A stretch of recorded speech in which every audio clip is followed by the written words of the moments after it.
Program today is Luka Doncic and the LA Lakers. Notice I didn't say LeBron James and the LA Lakers just to make the LeBron heads mad. LeBron James, Luka Doncic, the LA Lakers rolling to town, and they were smoked by the Jazz. Now, Jazz going to play tonight. They've got the Clippers coming into town. And as we talked about on the program yesterday, it's the first time the Jazz have played 4 straight games against the LA teams. Is that interesting? I don't know, but it is a thing.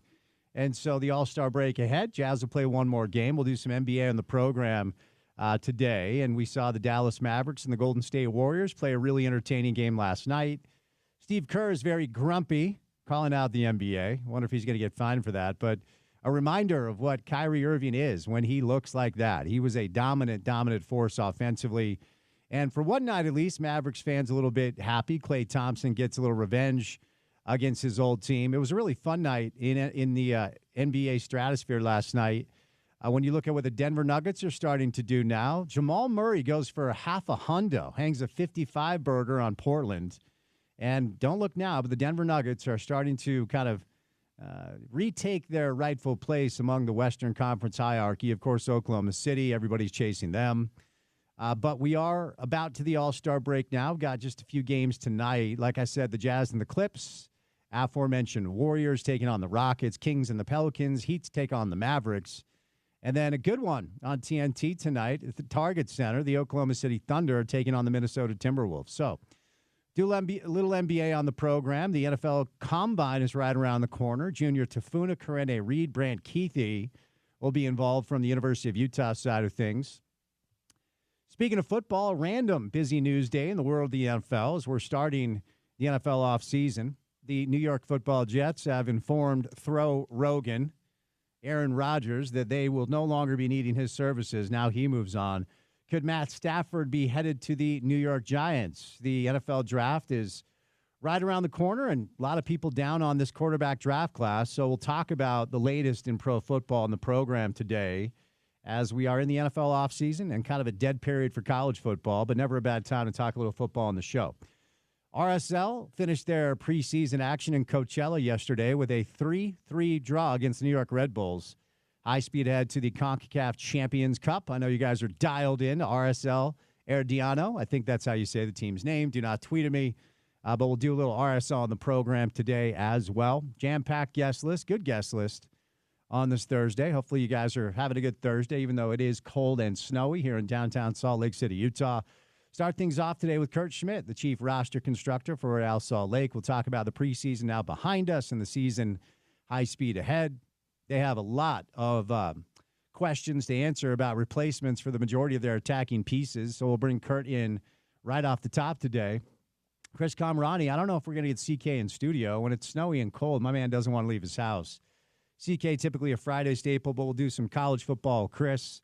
And whatever else comes our way with Chris Camerani on the program today. Zach Harper drops your NBA Daily Assist. Got a little sports court on the program as well with our friends from Handy and Handy and the Craig Smith Coaches Show will come your way tonight at 6 o'clock. The Utah women got a win last night against Colorado. Utah State continues their incredible season on the college basketball side of things, and we are high speed ahead to March. Kellen Moore was introduced today as the head coach of the New Orleans Saints after a very successful one-year stint in Philadelphia. And we actually have some baseball news. How about that? We'll get to a big signing for the Boston Red Sox. The Genesis Invitational is going on right now. The Genesis Invitational, La Jolla, California, Torrey Pines. A lot of golfers on tour talk about this as one of their favorite stops. So we'll give you a leaderboard update, do a little golf on the program today as well. Kurt Schmidt, Chris Camerani, Zach Harper, me, Spence Checketts, all of you, the great listeners. And that guy, Porter Larson, who went down to see a little Jazz-Lakers game to see the best player on the Lakers play, and that would be, of course, Luka Doncic. Yeah, it was a good game. You're a LeBron guy. You're a big LeBron guy. To be clear, I will make the argument because I know that's what you're going for here. No, I'm just trying to hurt your feelings is all. When LeBron wants to turn it on, he is still, I think, besides maybe Jokic, like up there as far as the best players on the planet. I realize that he can't do it 82 games a year, 48 minutes a game, blah, blah, blah. When he gets to that level, and you see it, you see sparks of it, he is almost every bit of what he's been for the last, 20 years. But I get your point. And to be clear, that's not a very low bar for Luka. He is a generational talent. Yeah, and when that is fully baked, it's going to look really scary. But the Jazz sent them back to Los Angeles with an ass-kicking, quite frankly. So we'll get to some NBA hoops. Our first guest today will be Kurt Schmidt. But before we get to Kurt, courtesy of You Went to Golf, our friends at You Went to Golf. Check them out at worldwidegolfshops.com. 560 East, 2100 South, locations in Sandy, Riverdale, and Orem. Experience the future of performance with Callaway's new shaping, their materials, and an AI 10-time smart face delivering up to 8 yards longer with even more forgiveness at You Went to Golf. How is AI involved on a golf club, right? This feels like a selling point. And I'm doing the read. Shout out to You Went to Golf. But what's going on here? Yeah, so they actually have sensors in the club. So as you're doing your fitting, as you're dialing stuff in, as you're trying to figure out what's going on with your swing, you get data. So for me, it's too much, but I know there are tech bros out there that play a lot of golf that probably would love to sync up their driver with their cell phone. This just backs up my assertion about golfers, that they're all nerds. Yeah. Every single one of them, with no exception. Sure, Bryson DeChambeau has this stuff. Oh, right? Talk about the goobiest goob is Bryson DeChambeau. And I know he's kind of brought some people around because he's a cool YouTuber. He is such a goob, dude. I will never be on the Bryson train. He's doing math on the course. He's a goob, I respect man. it, but it's interesting. I respect all nerds. They're running the world. I wish I was more of a nerd. Maybe I wouldn't have to do this for 4 hours every day. I could just buy an island or something. He's still wearing that hat, man. No, he's the biggest goob. Come on. Scotty Scheffler is in the lead right now, 3 under par. Davis Thompson at 2 under par. Seamus Power, Patrick Rogers, Corey Connors, Justin Thomas. Hell, 20 golfers are 1 under, but Scotty Scheffler leading the way. He's 3 under through 7 for the Genesis Invitational, courtesy of You Went to Golf. It is time now on a Thursday for your opening tip. All right, so was going to go to the game last night, but I really wanted to watch that Warriors-Mavericks game as well. So I hung back and watched Jazz-Lakers from the comfort of my nice, warm home. And then watched a really, really entertaining game, Golden State and Dallas. Nice thing is you can DVR, and, ultimately you don't have to watch any commercials.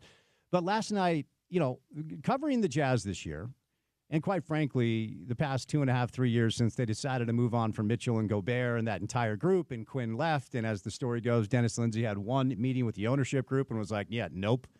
It's been difficult ever since they decided to break it down in the name of a long game rebuild. So, from a macro standpoint, what did last night mean? It's tough to say, but when good things start to manifest, I think it's important to point it out for a fan base that right now, according to the numbers, pretty disenfranchised. We got some NBA media numbers at the All-Star break. Local television ratings are down across the board, but the Jazz are the team that's been hit hardest as far as local ratings. The Jazz are third. So Jazz TV ratings, and just for context, for years and years and years, the Jazz have been among the highest-rated local NBA team in the entire league.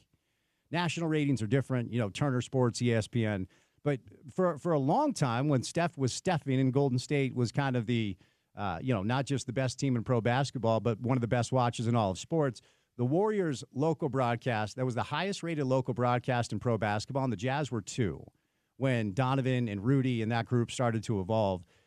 Jazz local broadcast is down 44%. That's third worst in pro basketball. So the fan base right now, even though, a lot of people are continuing to go to the game, and shout out to Jazz fans for showing up and being loud and proud and supporting your team, even though there's not a lot of winning to support right now. On the television side of things, Jazz local broadcast is getting hit pretty hard. But when good things happen, like last night, I think it's important to lean into them and then discuss whether or not they're real and whether or not they're lasting. Because the cruel reality is this. I honestly, every time I do a podcast or go on a different show, the hosts always ask me the same question, and that is, who on this team is going to be around when the Jazz are good again? And how long is that going to take? And the ultimate answer is nobody knows. Nobody has any idea, because this plan that they have in place, and I understand what they're doing, and I get it. I think they're a day late and a dollar short. This is something they should have done a couple of years ago. You guys are probably sick of me saying that. If you wonder why I keep saying that, just watch the kid that's playing for San Antonio.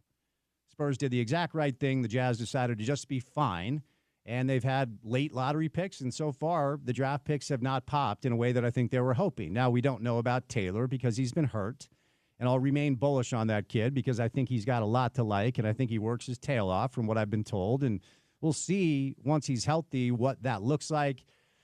Cody Williams, man, when you're drafting a kid that high, you just hope that you see more signs, and he is just a kid. And I thought last night we actually had some decent Cody minutes in 17 minutes, 7 points. He had 3 steals, knocked down a corner 3, so that was good. But what I loved most about last night is that when I answer the question about who is going to be here when the Jazz are good again, whenever that is, whether it's 3, it's not 1 year, okay? It's not 2 years. It's probably closer to 3 or 4. Justin Zanuck stopped by the Jazz broadcast last night with Bowler and Big T and had some really interesting things to say.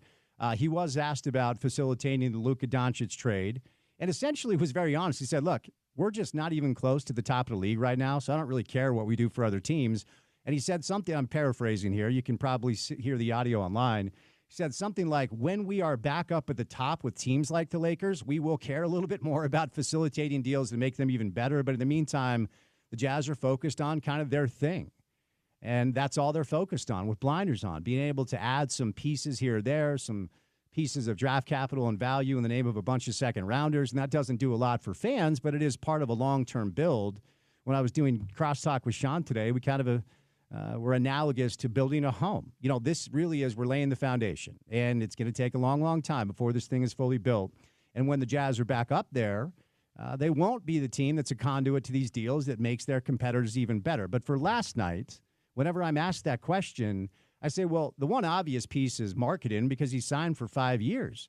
And the thing about Larry this year is he just has not been the same player that he was over the prior 2 years that led him to becoming a max player. The highest paid player in the history of the Utah Jazz. It includes Hall of Famers. It's Lowry, who has been paid more than any other Jazz player, and it's because of the work he put in over the past couple of years to capitalize on a new role with higher usage and trust from a head coach in Will Hardy. And I don't really put this all on marketing at all, quite frankly, because he's been held out here or there with quote-unquote injuries, and he is playing oftentimes with a lot of kids. Isaiah Collier was in high school 2 years ago, right? And so when marketing was first here, he actually had some grown-ups on that roster, namely Mike Conley and some other pieces that allowed him to really emerge as not just a good, solid role player, but maybe a guy you can build around. Last night was a good reminder of how awesome Markkanen is when he's right and when the other players on the team are actually participating in the scheme. 18 shots to score 32 points. 5 boards, 3 steals. The Jazz were really active defensively, which is something we have not seen all year long. They're the second worst defensive team in all of pro basketball. They're the worst team in pro basketball turnover percentage, allowing points off of turnovers. But a lot of the things that have plagued them this year did not plague them last night. They had 12 turnovers as a team. So first and foremost, last night was a reminder, oh, yeah, that's what Lowry looks like when Lowry's going. Secondly, Walker Kessler. The Lakers, look, if you're going to rely on Jackson Hayes and Alex Len and Christian Coloco as your bigs, good luck. Jokic is going to go for 80 a night. You run into the Nuggets, I mean, you're in trouble. At least Anthony Davis provided some pushback there. Of course, when it comes to LeBron and Luka, they're generational. And the third best defensive player on the other team on the perimeter has to deal with Austin Reeves, who's a player that you can facilitate your offense through. You can run things through Austin Reeves. He is a capable ball handler. He's a good passer. He can get his own. He struggled last night, but he did have 11 assists. He was 1 of 10 from 3. But both LeBron and Luka, I don't know if it was boredom. I don't know if it's just the newness of this relationship. And by the way, J.J. Redick essentially waved the white flag after that third quarter where the Jazz hung 40 on the Lakers. So didn't provide a lot of pushback, but the Lakers have a real issue when it comes to their front court because Walker Kessler dominated that game, quite frankly, on both ends of the floor. Good sign early on, got a pass from Isaiah Collier, big power dribble, put his shoulder into Rui Hachimura, and then just dunked on his head. And that's what I want to see from Walker. That's what last year, more often than not, I was waiting for him to play with more force and physicality. I'd go to all these games, and I'd see Walker with wide open lanes to the hoop, and he'd do like an up and under finger roll. I'm like, dude, dunk it. You're 7 foot tall. Like, dunk the ball. So I thought Walker was excellent last night, 6 block shots. He altered probably 4 or 5 other shots. And Walker, to me, has played his way into the conversation of who will be here when the Jazz are good. I think Walker's in that category. Moving over to Isaiah Collier.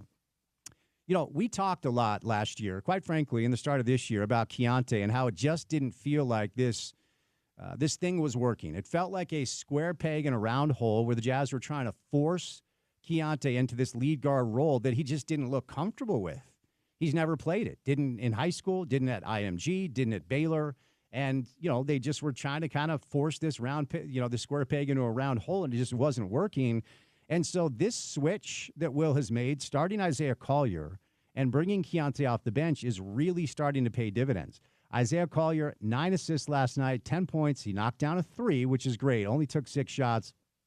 Did have 4 turnovers in 30 minutes. But he just has a lead guard feel that Keontae doesn't. He already has the Jazz record for double-digit assists as a rookie with 10. He had 9 last night, and he leads all rookies in assists. Isaiah does, which is a great sign. Moving over now to Keontae, the final piece. So these 4 pieces last night that we saw, all due respect to John Collins, who's had a good year, all due respect to Jordan Clarkson, who's been a great piece for that locker room, and all due respect to some of the other players. I have tremendous questions about Sensabaugh. He cannot hit the broadside of a barn right now. I think he's 2 of his last 24 from 3. Johnny Juzang feels like a placeholder. Who knows about Cody? Kyle Filipowski's still young. But the 4 pieces that I think will be around for sure and the Jazz are bullish on all look good last night. Marketing was awesome. Kessler was great. Isaiah really starting to come into his own. And Keontae, now that he's probably got over his feel-goods being hurt, being a little bit demoted going to the bench, that was one of the best games I've ever seen him play. And he's been really good over the past few. So I've been a little bit critical of Keontae's play, but I don't think it's really on him. I think he was miscast. And last night in 33 minutes, he had 20 points, he had 10 assists, and 7 rebounds. I mean, a stat line like that is pretty stunning because that's rarefied air in pro basketball. Now, as Jerry West always talked about, anybody can do it here or there. Greatness means you do it consistently. But for one night, at least, if you're a Jazz fan, I think there were a lot of things last night to hold on to and look at that maybe the future is bright, given a lot of time. We'll get back to the Jazz. We have Zach Harper on the program today. But coming up next, RSL wrapped up their preseason with a 3-3 draw against New York in Coachella, and the CONCACAF Champions Cup is right around the corner. Kurt Schmidt stops by to lead things off on a Thursday drive. Good to have you with us right here on ESPN 700.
All-Star break.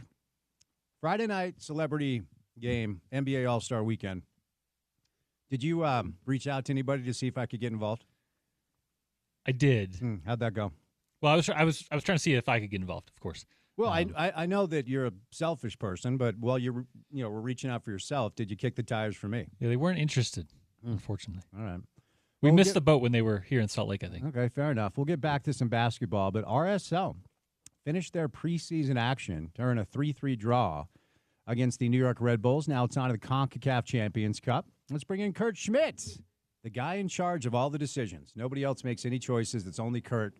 So he is the chief roster constructor. Hello, Kurt. Happy Thursday, sir. How are you? I'm good. How you doing? I'm well. Appreciate the time. So just let's get some big picture thoughts from you. Now that the preseason is behind us, what do you like about the group? What are you hoping to learn? And now the preseason is behind us, what are some of the things that you, as the guy in charge of putting this thing together, like the most? Yeah, I think one of the things that jumps out at me the most is the depth of the squad. I think has shown to be really good in preseason.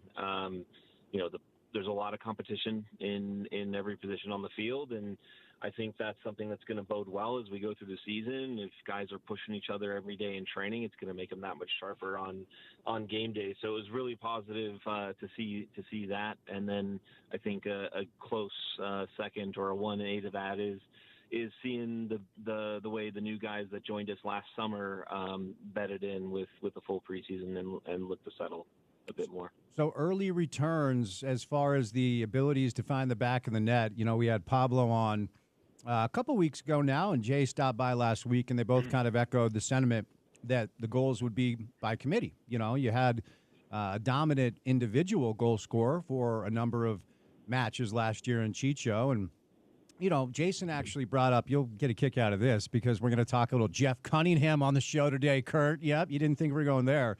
When Jay took over as coach and, Jeff had scored, 16 goals, had 12 assists the year before. No love lost between those two. Jeff knew he was gone. It took 24 hours. And the question was, well, who's going to score the goals? And ultimately, obviously that led to a situation where, Yeromov Sissin was good, Sabo was good, but it was more of a group effort. So early returns of the roster you put together and the ability to find the back of the net. Give me your thoughts on that. I don't think we struggled to find the back of the net in preseason. 3 goals, three goals in each of the games we played yesterday with both groups. 3 goals on the weekend, I believe, and a couple goals against New York City, and so I think we've been able to find it. Guys like Forster's hit the back of the net, Ari's hit the back of the net, Dominic, Diogo, Lockie, the guys that play those positions that you expect to get goals have all picked up goals in preseason. So obviously it's preseason, so it's always taken with a grain of salt. But seeing those guys find the score sheet, even in preseason, is a huge positive heading into the year. So the window closes April 23rd, so it's not like it's tomorrow. You do have some time, and obviously RSL fans and people that follow the club curious as to what potential additions could come their way, and namely maybe a designated player since you do have that option, and namely a number 9. I'm just asking the question, Kurt. What do you think? Yeah, I think the guys that we've got right now, Ari and Forster have been the two that have gotten the lion's share of those minutes, and they're gonna play early games and settle in, and we'll see how they do. But yeah, we're looking for someone that can come in, and I think those guys have done really well in terms of what they give us, how they execute the game model, the attributes they bring to that, and they fit in really, really well. And I think the only thing that we would be looking to upgrade over them is just that experience and track record of finding the back of the net on a regular basis at a high level. And obviously those guys don't have that, not through any real fault of their own. They're just young players. Any other areas, because you referenced the depth of the team, and of course, number 9 is the obvious question that people have on their minds as a result of what happened with not just Chicho, but a number of other attacking players. But away from that area, as you analyze other additions to the roster prior to this window closing in April, what are some of your thoughts? Yeah, I mean, look, obviously Diego's out right now. Lachlan Brook has gotten a lot of minutes in his place, and he picked up a good goal and covers a ton of ground, and I think he's done really well. I think we've got good depth in the middle of midfield with Ojeda and Emeka and Nelson and Pablo Ruiz, and even, obviously Noah Kaliskin, who's played a few different positions even, behind them. And then we've added depth on the back line, guys like Kobe Henry. Phil Quinton's injured right now, but he should be back soon. Sam Junkwa. All those guys are just adding an extra element of competition at both center back on both sides and both sides at fullback. Javane Brown, Bodie Hidalgo, those guys that we didn't have as much last year. And so it just gives us the extra little bit of accountability. And kind of like I said earlier, when you've got to perform every day in training, it makes you that much sharper for the game. So if guys want to get their spot in the squad for Saturday, they've got to bring it every day of the week. And that obviously is something that is such a healthy approach when it comes to the old cliche of iron sharpening iron. And, you want to make sure guys are working for their food and working for their spot. I did want to ask you about Diego, though. You referenced Diego's out, obviously, situation with the national team and that broken nose or whatever else came down. I mean, it was amazing that he went back in. And hopefully that kind of solidified his spot with that staff, and they'll continue to look to bring him in for call-ups and such. And I know it's kind of like a running joke behind the scenes of who found Diego. I give you the credit, but it's just fun banter, because it's funny. Yeah. What's that old saying? I can't remember the saying. Is something about successful sons have several fathers and failures, have none or whatever. Of course, everybody wants to take credit because the kid's so good. But what stands out most to you about his growth, and what are you expecting from him this year? Because it does feel like, I hate to kind of do the media cliche thing, but in a way, Kurt, it feels like this is kind of Diego's team now. Yeah, I mean, I'm always reluctant to maybe say that kind of and put that stuff on anybody, but I think he's a guy that has shown to be a reliable key performer, and that's what we need. And so, like, for him, his work rate, his defending, those are all things he's had to add to his game since coming here, and those are now big strengths of his. The thing that he needed to add in last year that we were counting on him for was the production, the goals, and the assists, and he was able to do that. And so, and the reality is, like, I think Diego can take another step and contribute even more on that side of things, and while still maintaining all the other elements that he's doing as he continues to settle in and grow and develop and become more comfortable in his own skin and in this environment. So that step with the national team is huge. I agree with you. I think that should give him enough credibility with that staff that they should look at him again and give him a shot with maybe the more first choice group, and then rather than just the January camp. And we'll see how he adapts, because that's another level up, for him and Emeka, where the speed of play is higher, mistakes get punished faster and more heavily. And so you've got to raise your game to make sure you compete at that level. And then when a player does that and then comes back to us, brings that to our environment and maintains that standard with us, holds his teammates here to that standard, that's going to make us that much better as well. What about, what are you asking? And this is always the difficult thing, because it does feel like at times maybe there are young players that have innate leadership. And look, all of these guys are pros, and so they came up through the ranks where they were the best player for their club team or their high school team or their college team or whatever. And so at times throughout the course of all of their journeys, they've probably been asked to lead. But have you, as a staff, or maybe this is a Pablo question, have you asked more from Diego as a personality, as an outspoken leader, not just a great player? I think part of what we want to do this year is ask more from everybody. So not to just make it Diego specific, but I think asking everyone to hold themselves to a high standard, but then also hold their teammates accountable. And I think when we do that, then everyone's doing their job, everyone's working for the team, and we're going to get the results that we want. So I mean, the answer to the question, I guess, is yes, but it's not just Diego. It's the whole team. We want everyone to hold themselves to a high standard, but hold their teammates accountable. Because, even though you might be the most professional, the most consistent guy, even the most consistent guys have bad days, and someone needs to, bring you up when that happens. So we need everyone to bring that. So I wanted to kind of kick the tires with you also about Emeka. Oh, who do we give credit for finding Emeka? Is that also you? It's a group effort. All of them are group efforts, Spence. We have an amazing scouting department. Luke Mulholland, John Spencer, Joe Thomas. These guys are doing a great job. All right, I'll give you credit. Nice work finding Emeka Nelly. He's just another player that I think, and this is just me talking out loud. Obviously, I'm not speaking for anybody over there, but it feels like potentially some of the decisions you made to pivot and recalibrate and let some players go in part was due to the evolution of some of the other pieces, namely Diego, who we've already talked about, but also Emeka, who at every stop seems like he continues to outperform everybody's expectations. I mean, I've always kind of had this thing with the MLS draft. I'm like, why do we do this? It doesn't feel like there are ever any players that we draft that play well outside of a handful like Tony Beltran. And, I know Gasper gave you some good minutes or whatever, but he may already be the best player that RSL has ever had via the draft, all due respect to Tony Beltran, who probably still deserves that moniker. But what stands out most to you about Emeka's growth, and what are you asking from him this year, not just as a player, but same question as Diego, also as a leader? Well, I won't stand for any Tony Beltran slander, so we'll have to back away from that. Okay, fair enough. But no, I think we have to look at every player acquisition method, and Jasper, we moved him on and we traded him, but he's a guy that we drafted, I think 80 something in the draft, and he's still he's playing in MLS, and 3-4 years later he's still giving good minutes. He's got on a second contract.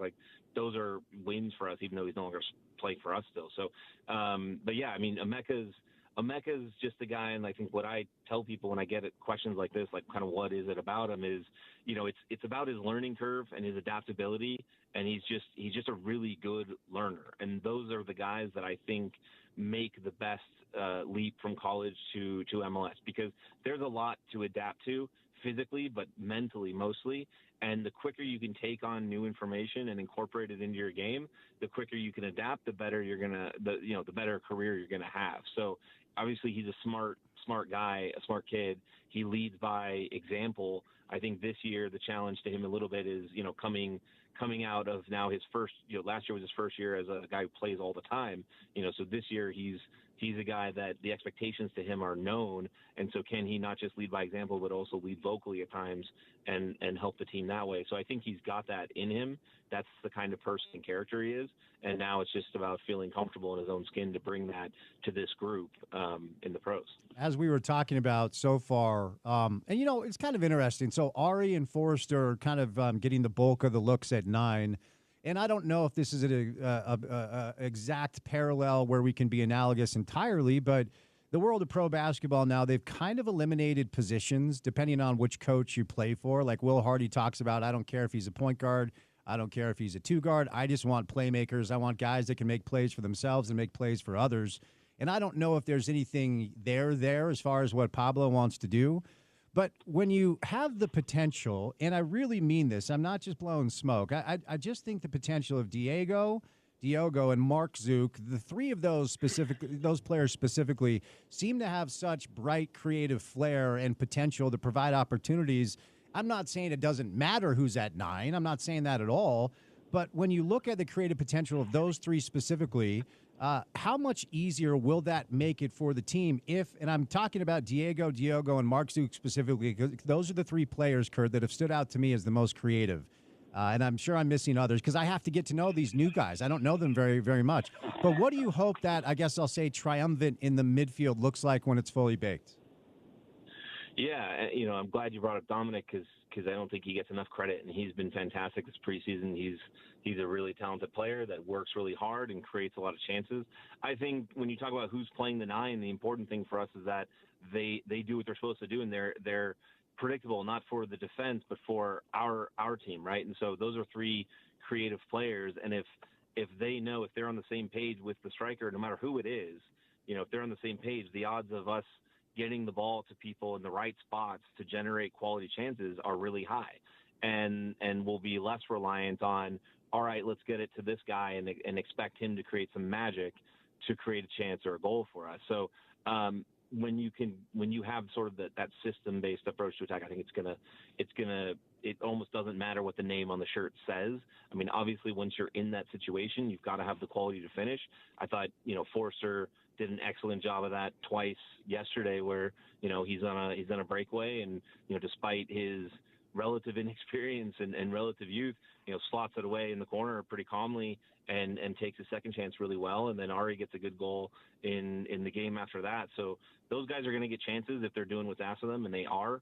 And then it's just about finishing them. And those three guys underneath, it's just about giving them service. And again, that knowing where the striker is going to be at very specific times and parts on the field. So a lot was, a lot was made last year, and Pablo was really good to come on the show and kind of walk us through this quote unquote new system that you guys wanted to implement. And you had a massive changeover with his staff. You kept your head coach, but you moved on from a lot of the assistants.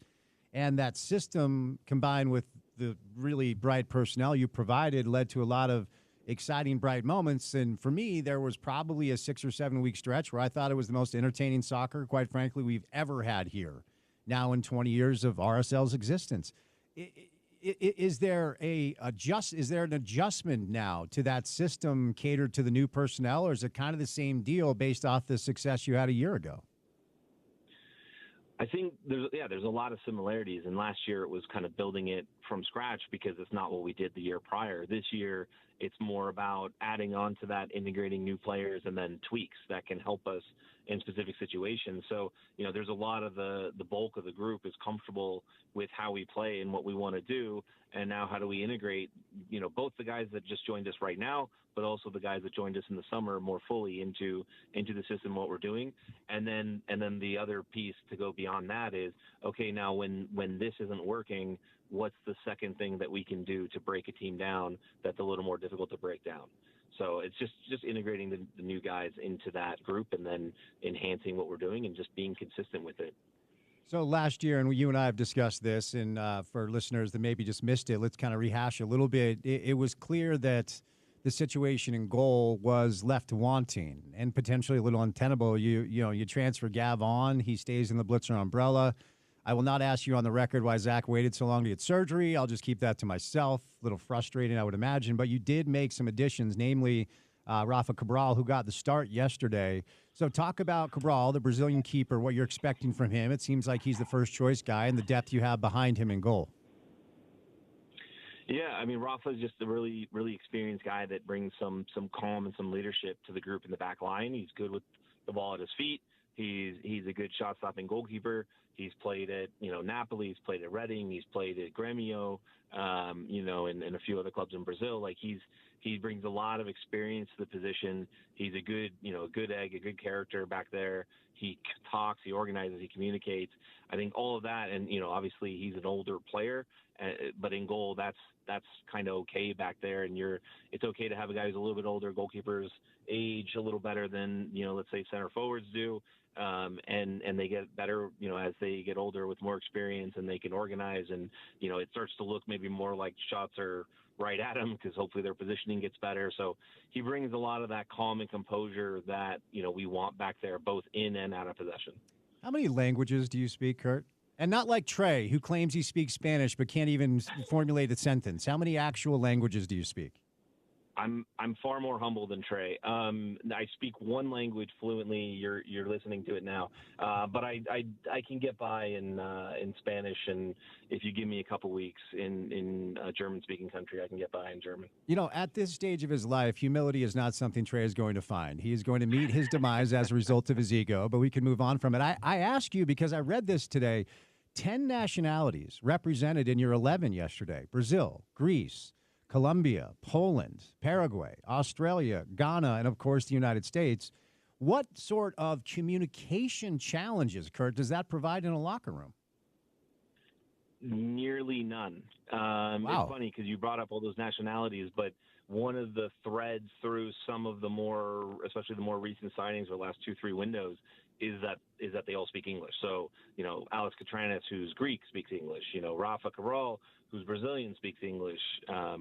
Diogo speaks English. We only have a few guys, even Brian Ojeda, doesn't always love to, but he understands and speaks better English than he lets on. So, we have a lot of guys that, despite, obviously Ari Pule speaks English. We have a lot of guys from different nationalities, but, we wanted to find guys that did speak English so that we didn't have communication issues, leadership issues, those types of things. And even going into this offseason, it was something that we wanted to shore up and improve. And then, on top of that, obviously, is we're still going to end up bringing in some players at various points that don't speak English, and it's just getting them onboarded and speaking, at least passable English as quickly as possible. But yeah, I mean, finding guys that are already fluent in English helps get them on board with what we're doing that much faster. All right, before I set you loose, it is wild that we're 6 days away from a game that actually counts and matters, but we are. So just kind of take an opportunity here for our listenership on the program to kind of educate us a little bit on the CONCACAF Champions Cup. Herediano is your first opponent, and then we'll go from there. But 6 days away from game one, Kurt, how's the squad feeling? Squad feels good. The squad feels good. I think, heading into the Champions League, and it's a competition that I've been a part of quite a few times. I think the one thing you kind of build up, when you've been in it for a while or multiple times, you build up like almost an institutional knowledge about the tournament and what it means and the difficulties it presents. I know RSL, this club has been a part of it, but we haven't been a part of it in a while. And so I think we're going to have to relearn some of those things. But, it's always a tough environment, no matter who you're playing, when you head into the Central American or the Caribbean countries and, play those games on the road. The conditions are just so much different than what guys are used to. It just changes how they prepare and how they head into games and all those things. And they've got to be a little more ready, a little more sharp than maybe they would in a normal league game where it's pretty homogenous from, city to city, club to club, hotel to hotel within MLS and within, North America. So it's something that we've got to face that challenge. But, and Herediano is a good team. It's not a team that we can look past in any way. And we just need to go down there and get a good result and bring it back home. And this is the earliest I think we've played at home since I've been here. I don't know when the earliest we've ever played at home is. So hopefully the weather is a little bit better than today, but who knows? Kurt, you're the man. I appreciate it. And the good news for you about the season starting is you and I get to chat quite often, buddy. So I appreciate the time. Have a great week. We'll chat soon. I couldn't be more excited. I can tell the sarcasm dripping from your voice. The great Kurt Schmidt. We'll see, man. We've got to get to know these new players. Kurt is the technical director. He took over after they moved on from Elliott, and he's kind of the driving force behind most of these decisions. RSL with a preseason draw 3-3 yesterday against New York, 6 days away from the CONCACAF Champions Cup. Have you seen the new RSL kits? Kits. I have. I like them. You do? Yeah. I mean, okay. They're not like anything grand or special, but they're up there as far as the RSL kits. I'll say that. I like those. Looks like a checkerboard. What I also will say is that usually, Spence, when they get a new kit, we get a custom one before it's unveiled. Yeah, so they've I'm changed. kind of mad at the technical director. They've changed over there. Oh, CK, thumbs up on the new kit, thumbs down. What do you think? Thumbs up or thumbs down on the new? Does he like the new kits? He likes them. He does? Mm-hmm. Huh. All right. Well, anyway, we'll talk about RSL's kits. We do some college football. Chris coming up live in studio. Valentine's Day tomorrow, okay? Do not blow it. Say it with flowers this Valentine's Day with Harmon's Flower Shop. Every arrangement is crafted by a Harmon's floral designer, adding a thoughtful personal touch to your Valentine's gift. Partner with the best growers to bring you fresh, long-lasting flowers to truly impress. Whether you need a last-minute Valentine's surprise or want to plan ahead, Harmon's makes it simple with flower shops in every store and delivery available from our full-service flower shop located in West Valley. From classic roses to trendy blooms, Harmon's offers a wide variety of flowers to help you find the perfect arrangement for your someone special. How about a little surf and turf on Valentine's? They've got Double R Ranch Beef, Prime, Choice, and Wagyu all available. If you need cooking tips, you can just ask a Harmon's associate. They've got Miss Kavanaugh's Chocolate Hearts made locally in North Salt Lake. Choose from mint, caramel, or peanut butter.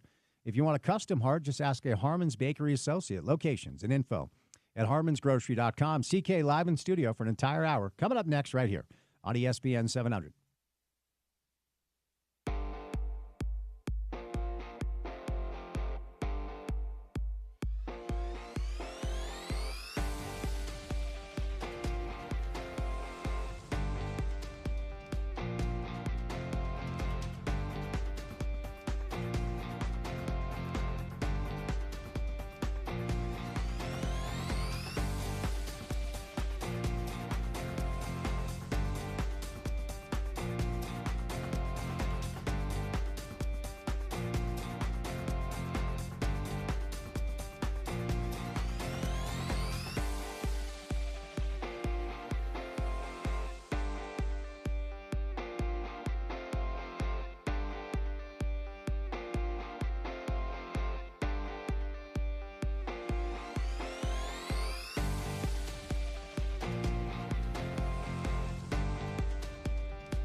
Bob Dylan. We're doing a little 60s on the show. Little Dylan. You've seen the movie, yes?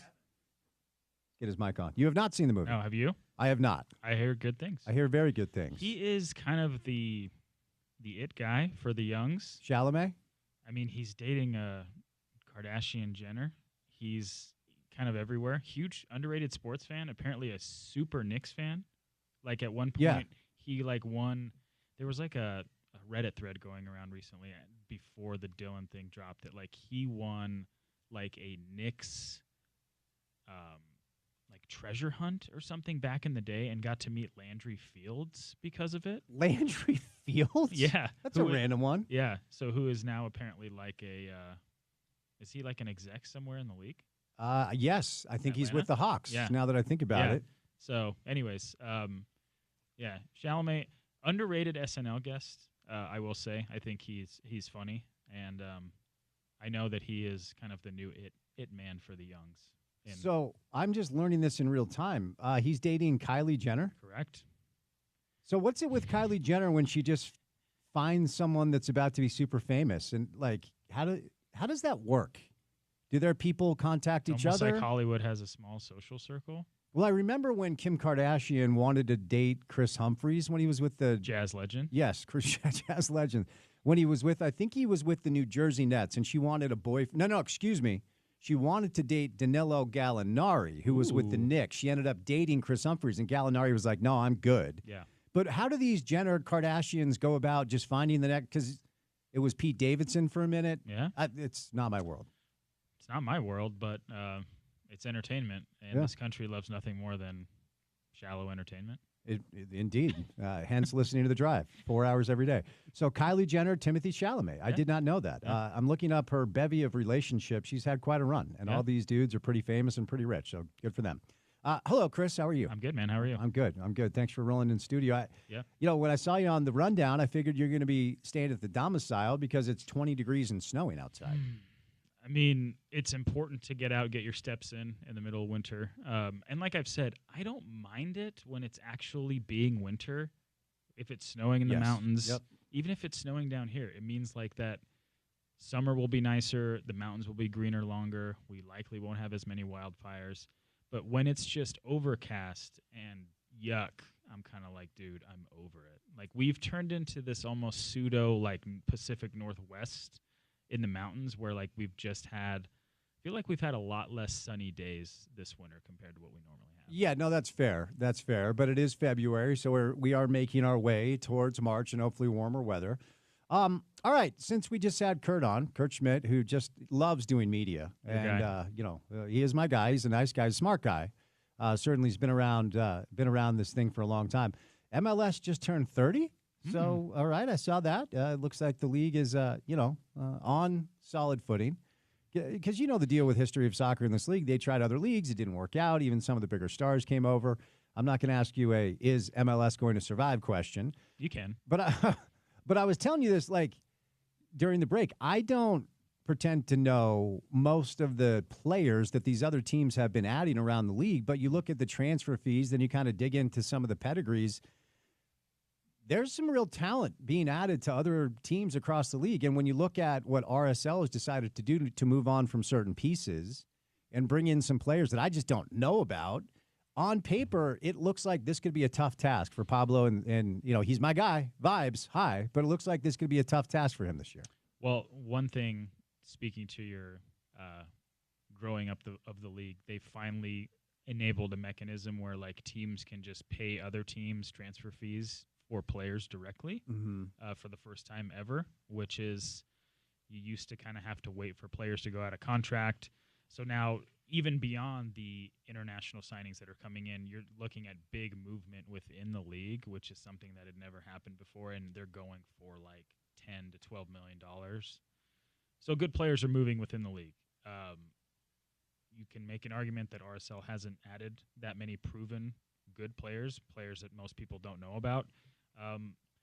It seems like, and they can prove me wrong, and they shouldn't be compared to the first half of last year, but you might see the antithesis of that through the first half of the year as they get to know each other. Like, and by that, I'm saying rather than trying to win 4-2 games or 5-3 games, 1-0, 2-1 if everyone's feeling sexy, like this is going to be a tough task, to your point, and like them starting off in CONCACAF is really interesting for a multitude of reasons, because if you're on the road to start anyways, you generally want to try to earn a result no matter what.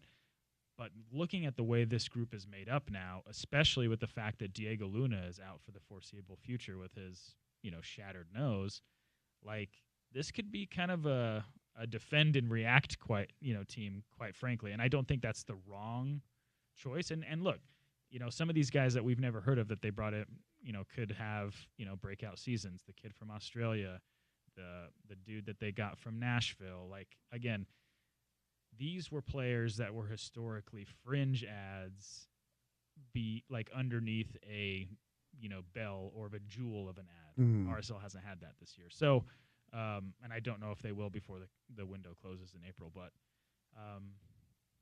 the kits are cool.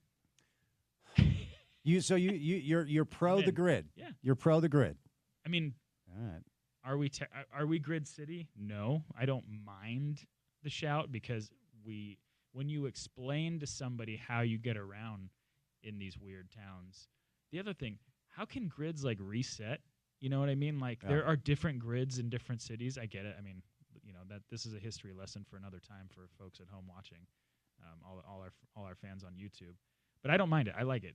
I told our dear friend Three Fits that this is the first time in RSL history that they've had two, in my opinion, banger kits. Okay, so the release says the Grid City kits square patterns represent the architecturally famous grid system that shaped the Salt Lake City's urban form.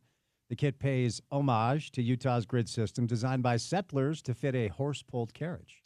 I mean, people don't know this. Like our streets here are much, much longer than most streets in other cities. It like if you're talking about having to walk 6 blocks in other cities, if like we're in New York, we're talking like 18 blocks. Right. Like the things are wider here for a reason, as you mentioned. Like once upon a time, that was horse and carriage pulling the slabs of granite down from Little Cottonwood Canyon to build this castle downtown. And now they're rebuilding it. Yeah. A massive remodel going on. All right, one more RSL thing. They did elect to. I wasn't sure if they were going to. And I don't know how much of this was intentional. I don't know how much of it was situational. Look, I haven't asked anybody over there behind the scenes how they feel about Zach McMath waiting until like 3 weeks ago to get surgery. If I'm running the club, I'm pissed. I'm angry.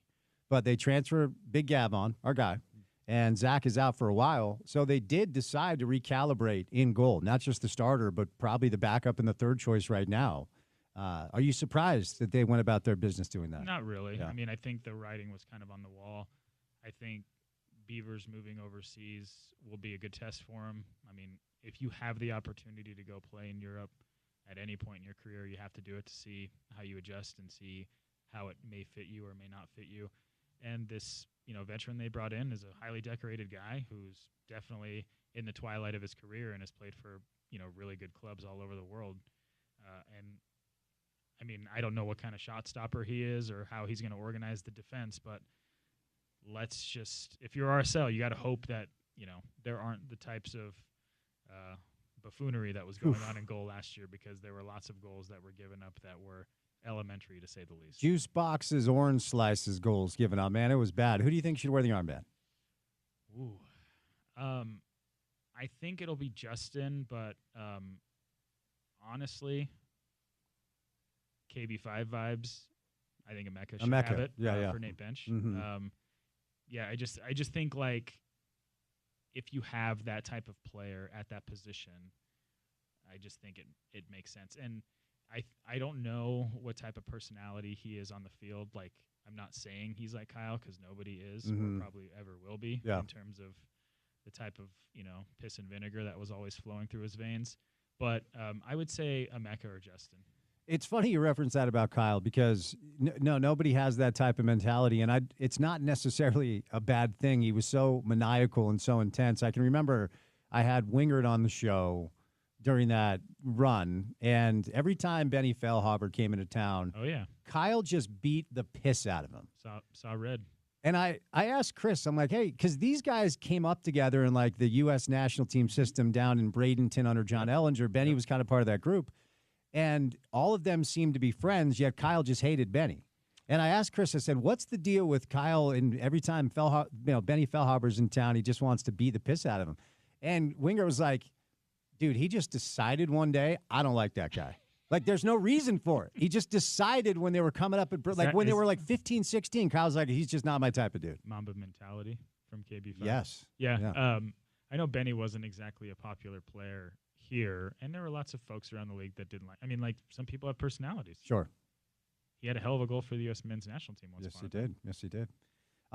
What's your latest thoughts on the U.S. men's national team? Is this where we're going? Well, I out of curiosity, because I've got some other things I want to do here. Yeah. But we got a new coach, my guy. Your guy. And, we Also a vibes guy. A big vibes guy, but I think he's shown that he also knows tactics. And it feels like, from what I've read and seen, people are pretty optimistic about this change. Yeah, without a doubt. I mean, they have some fake tournaments coming up, as you like to call them. Lots of cups. And a lot of cups. Nations leagues and international leagues and all these things that we now have like a simple semifinal, final run. I think if they can get their guys together and healthy, it could be awesome. Mm-hmm. But you've already seen, the top two forwards, Ricardo Pepi and Balogun, are out for the remainder of the season over in Europe. So their depth up front is going to take a hit. Christian Pulisic is having another great year at Milan, but he gets hurt a lot. Don't know where Gio's going to play because he's barely getting run at Dortmund. But like the guys at Juventus are killing it, McKinney and Weah. Like, again, this conversation goes back, a couple of years ago when we were talking about the Cup in Qatar. It's like, if these kids can stay healthy and play together when they get called into camp, it could be really good. Yeah. But, like, that's easier said than done, because now more than ever, soccer is demanding so many various modes of from these guys. Like, you're playing in several tournaments at your club. You're playing several tournaments with your national team if you're called in. And, like, lots of players, frankly, worldwide are, like, raising a stink about it because they think that's what's leading to all the massive injuries. It's like, your break isn't what it used to be. So it's kind of a double-edged sword. The longer that Poch has, time to work with these guys, when obviously they can be called into camp, it's going to be great. But it's a matter of if they're going to be healthy or not in camp. Yeah. Now we'll see. Hopefully they're just ready for the World Cup cycle. I know every time there's a World Cup cycle that is involved with this area of the world, we all get pretty audacious about what it could mean for the growth of the league or whatever. But now that the league is on strong footing and the product has improved, in my opinion, it's improved a lot, based off of when we brought the club here in 2004. And maybe it's because we were watching just awful soccer that first year. But too many teams right now, though. You think so? Hot take. Okay, interesting. All right, let's move over here. I've often said, and I don't know if it's the hardest job of any administrator in college athletics, but being the athletic director at BYU is among the hardest jobs that anyone has in this ecosystem. You have to align yourself with the institution. It's a faith-based institution, so you have to be aligned with everything that comes with, and it comes with a lot. And the athletic department at BYU is probably the department that is least aligned naturally with the belief system that they espouse down in Provo. Well, because they have the least amount of members that are currently affiliated with the church. Yeah, so that brings in a really complicated dynamic. And like the Croton years that nobody talks about, like the last year with all that stuff, and Tom had to kind of take over and clean things up a little bit and restore Brigham Young, the athletic department, football team, to what it was prior to. All of his hires seem to be the right hires. Bronco, Kalani, Dave Rose, who's probably the greatest coach in BYU basketball history. Mark Pope, who probably would still be there if he didn't get the Kentucky gig. And Kevin Young, at least so far, has shown the ability to really add talent. We'll see if he can coach at a high level. But 20 years as BYU's AD, now coming to an end. What are your thoughts? Yeah, to your point, it's an era where you have to be willing to work harder than ever before, and by that I mean expand your financial resources, stretch beyond a horizon that maybe didn't exist beforehand. And like as we've talked about, I mean, I think BYU, for all of the paranoia for a while that there was a time when people were like, is BYU going to ditch its football program or athletics program? Like, that's never going to happen. I feel like it's now in a place where, like, to your point, due to Tom's hires, it's pretty healthy. And, like, it's a private school, so you can't necessarily check the books because you can't, publicly request those things. But I think whoever fills his shoes has big shoes to fill because, as you mentioned, those are 5 pretty good hires for a school of BYU's caliber. Like 3 really good basketball hires, 2 really good football hires, and I don't know who's going to replace him. I know I saw a list that has your boy John Kimball on there as an outsider. Does it really? BYU grad, yeah. He is a BYU grad. Yeah. Oh, man. I didn't know that. Where'd you see that list? I think it was KSL.com. Come on, man. Well, I know that's a daily stop for you. My text thread indicates as much. All right, let me actually look at this list because that's where I wanted to go next. As far as ultimately who could step into that role, there are some internal options. I've always thought, I actually asked Chad Lewis about 3 years ago, is that something you'd be interested in doing? And he all but said no. That's not anything he wants. I think Chad would be good. I think Brian Santiago is like Tom's right-hand man. Yeah, he seems like the odds-on favorite. So yeah, it'll be interesting. But here's my question. When I was listening to the Tom Holmoe press conference, it was very reverent, very respectful. When the president was asked about the criteria for the replacement, he said they're doing a national search. Of course, he talked about, he was very front-facing about, believing that you need to lead with Jesus and believing that you need to lead with everything that we are all about. And there are a lot of very high-powered, successful LDS sports businessmen that most people don't really even know about. I mean, Brian Rolapp might be the next NFL commissioner. When Roger Goodell is done, Brian Rolapp, who lives in Darien, he's an LDS guy, and he is wildly respected and very sharp. And I don't think he would take this job because I do think he will be the commissioner in maybe 5 or 6 years. But one of the themes that everybody talked about, whether it was the president of the school, Tom himself, when they did the Q&A portion, we want a BYU guy. We want somebody that went here. We want somebody that understands it. We want somebody that bleeds BYU. Are they wrong? Well, I'll land the plane for a second. Mark Harlan's not a Utah guy. And I honestly bring this up topically all the time because I don't even know that I have an answer for it. All I know is whenever there's an opening basketball job came open, hire Andre Miller, hire, right, hire Alex Jensen. Alex was never going to leave for, never going to leave the NBA. But whenever a job here comes open and the BYU AD job is now open, and maybe these are apples and oranges comparisons because BYU is so different than any other institution, but do you need a BYU guy to be the AD? Do you need a Utah guy to be the AD at Utah? Is that something that should be part of the gig? Well, if we're speaking specifically to BYU, you need a member of the LDS Church. Right. So I don't know what other, administrators throughout the country right now are members of the church, not at BYU. But it's always the running joke. Like when BYU fans were frustrated with BYU football, like we're going to get rid of Kalani and bring in who? Andy Reid? Yeah. Like, come on. Mm-hmm. So my retort would be you don't necessarily need a BYU guy, but you need somebody who understands what it's like to be dyed in the wool blue and like what it's like at that school. And I would imagine that most members of the church who are in the collegiate sports space, even, beyond our borders of the state, know what it's like at BYU, but it's unique enough of a place. The demands are unique enough that I think you have to have somebody who has institutional knowledge, whether currently or previously at one point. I was going to throw out a wild card for you. There's a dude who lives in Connecticut, BYU grad, brought a soccer team. Big Dave? Big Dave? I think Big Dave is how old is Tom? I don't know. I mean, he coached Dion when he was at the Niners. I think Tom played with Kyle and back on those, BYU teams in the early 80s. So Tom's probably mid-60s. Yeah. Big D's about to turn 70. Okay. And could you imagine Big Dave going to the yogurt shop to ask for NIL funds? Oh yes. Yeah. I think Big Dave would. J-Dogs. Oh, I think he would love it. You give him a KFC, Diet Coke. Oh man, Diet Coke and a mixed chicken bowl with little mashed potatoes and corn. He's in heaven. Oh, Scott O'Neal. Okay, Scott would be a really, really good hire. I think he's only 50. And he's made the rounds quite a bit. He's done a lot. He was with the 76ers for a while. Harvard business guy. I'm just looking at this list.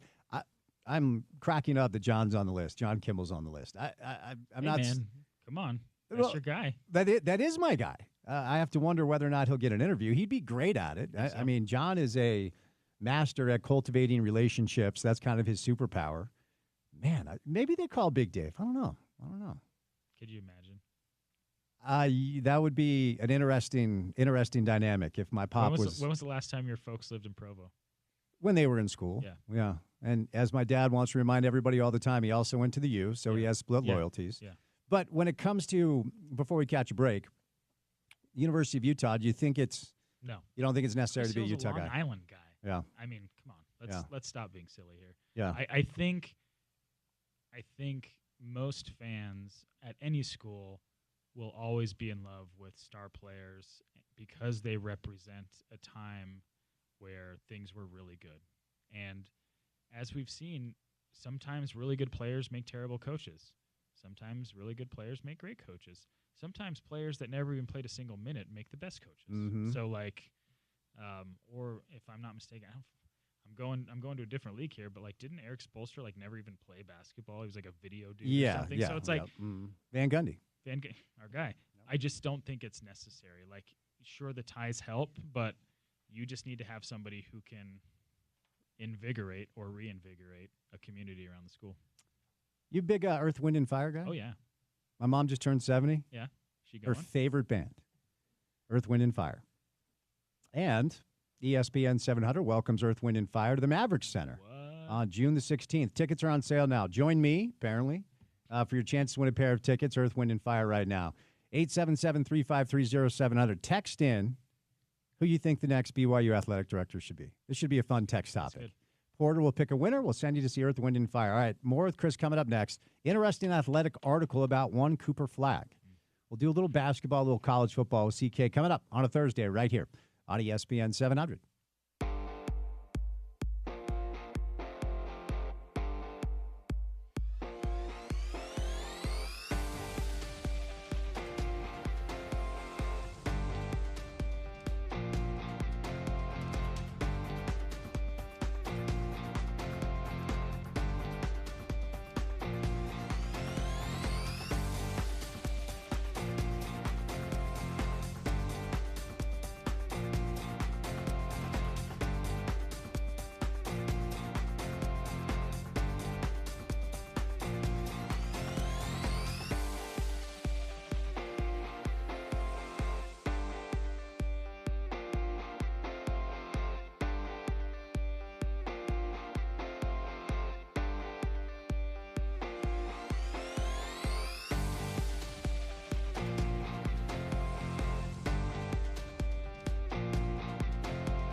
Christopher Kamrani, our Friday staple, typically joins us on a Thursday live in studio.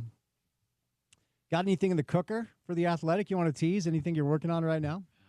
Little Claire DeLune in the background, just typing away. Too many irons in the fire right Okay. now. All right. Nothing you want to tease? No, it's a winner. There's nothing fun to tease. College football stuff? Yeah, just deep dives into, roster construction, There we go. Love it.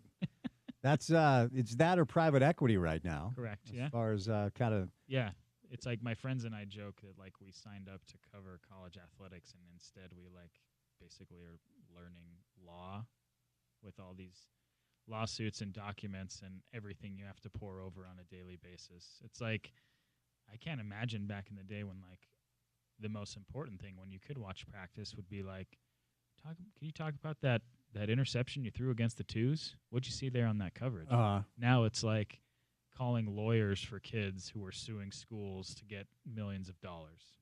It's an interesting change. Your job and the job of the college football staff at The Athletic has to be markedly different than it was even 2 years ago. Yeah, I think it all changed. I can tell you exactly where I was. I was at our house downtown. It was second year of COVID. I was trimming this crappy apple tree in our backyard, and when the news came across that Texas and Oklahoma were bouncing for the SEC. Yeah. That was when the ball got rolling. And then NIL, then SC and UCLA to the Big Ten. Yeah, and ever since it's been an endless stream of lawsuits and countersuits and document sifting and, stuff that people really care about. Ironically, they actually do. Yeah, no, people do, and I will utilize that to dovetail into one football topic today. I'm ready. So the Super Bowl brought 137.7 million eyes at its peak in the second quarter while it was still close. You had the streaming numbers, Tubi, which I don't know about. I guess that's a thing. Tubi is an app, and who has a daytime talk show on Tubi? Who's that? Deion Sanders. Oh, interesting. Yeah. Okay. Yeah. Well, the streaming numbers were about 15 million, then about 2 million on the Spanish broadcast. So we're talking about north of 150 million people watching the Super Bowl. It's probably even more than that. And I don't know what the number would have been if the game stayed close and went to overtime. May have eclipsed 170 million. We, in my opinion, you never say never, but I'll say in our lifetimes, it's very unlikely that the NFL lands in Salt Lake City. It's very unlikely. I don't know if the NFL will even expand at this point. It seems like they have their footprint where they want to, and the money is so big, why share it with more people when you don't need to? But the closest thing we could have to the NFL is if BYU and Utah are in the ultimate landing spot for college football. Because the NFL's king, but college football is number 2, and the NBA is a very distant number 3. And so for a market that is starved for football, for a market that would absolutely embrace an NFL team, because anywhere, and the NFL would be embraced anywhere. Think so? Oh, yeah. And if it wasn't just our residents, people from around the area would come to NFL games. I just have a hard time, man. I agree. One, where are we putting a 100,000-seat stadium in this valley? Mm-hmm. I know a place behind the courthouse. Right where this parking lot resides, which I cruelly look at every single day. I just don't know. I'm fascinated to see what the hockey following is like. But I do agree that football is king, and I do think there would be enough excitement. The groundswell would be significant enough that people would have their holy bleep moment that we got an NFL team. Oh, yeah. I just would have to wait and see it first. It's also like the baseball thing. I asked this of Falk recently. I was like, if we had a baseball team, do you think we'd be selling out 81 home games a year? I honestly don't know. And I don't want to use the poor Rockies as a analogous brother, but we're just a weird market, man. I just think it will be really hard for the big 3 to be dethroned here, and by that I mean BYU, Utah, and the Jazz. Yeah, and right now the NFL has been pretty front-facing about their desire to capture the international market a little bit, because the NBA can actually expedite a little bit of lack of domestic interest because their revenue streams and interest overseas dwarf pro football. The global game is soccer, but number 2 is basketball. When you look at any metric, when it comes to the European leagues, China Daryl Morey tried to get in the way, but now they're kind of restoring that relationship. So if pro football wanted to expand, they could put a team in London. If they wanted to play at Tottenham Stadium. London would make more sense than Salt Lake. I know, man. Because I'm looking at the cities. You can just do a Google search. London, Toronto, Mexico City, Frankfurt, Austin, Frankfurt, even Honolulu and St. Louis are on this list before the Salt Lake City. Now is. we're talking. Honolulu, North Shore. One story idea I had during COVID was telling the story of the old Hawaii Stadium through the lens of all the crazy things it's hosted over the years, because they've hosted really cool concerts, historic concerts. The Pro Bowl was there forever, and you talk to these guys who have crazy Pro Bowl stories. But I'm going to go out on a limb here, Spence. I am pro Hawaii. But you know I am too. you know that I'm pro Hawaii as well. Okay. Shocking. I'd throw my resume out to host their afternoon drive tomorrow if there was a better sports play-by-play. If it meant Hawaii, yes, I'll do play-by-play. Okay. But yes, I mean, believe me, I've looked at the sports radio situation in Honolulu. There's not a lot of options there, so I'm pro Hawaii as well. For the Rainbow Warriors. Well, but that's about it. Yeah. Right? Yeah. So Bill Barnwell actually did a piece on cities he would pick, and he has Salt Lake on the list. Yeah. Says one obvious choice, given that Salt Lake City already has the Jazz and just added the former Arizona Coyotes to its roster. With more than 1 million people in its metro area, Salt Lake City would be one city where we're adding in the West that wouldn't have much trouble filling an NFL-sized stadium with fans.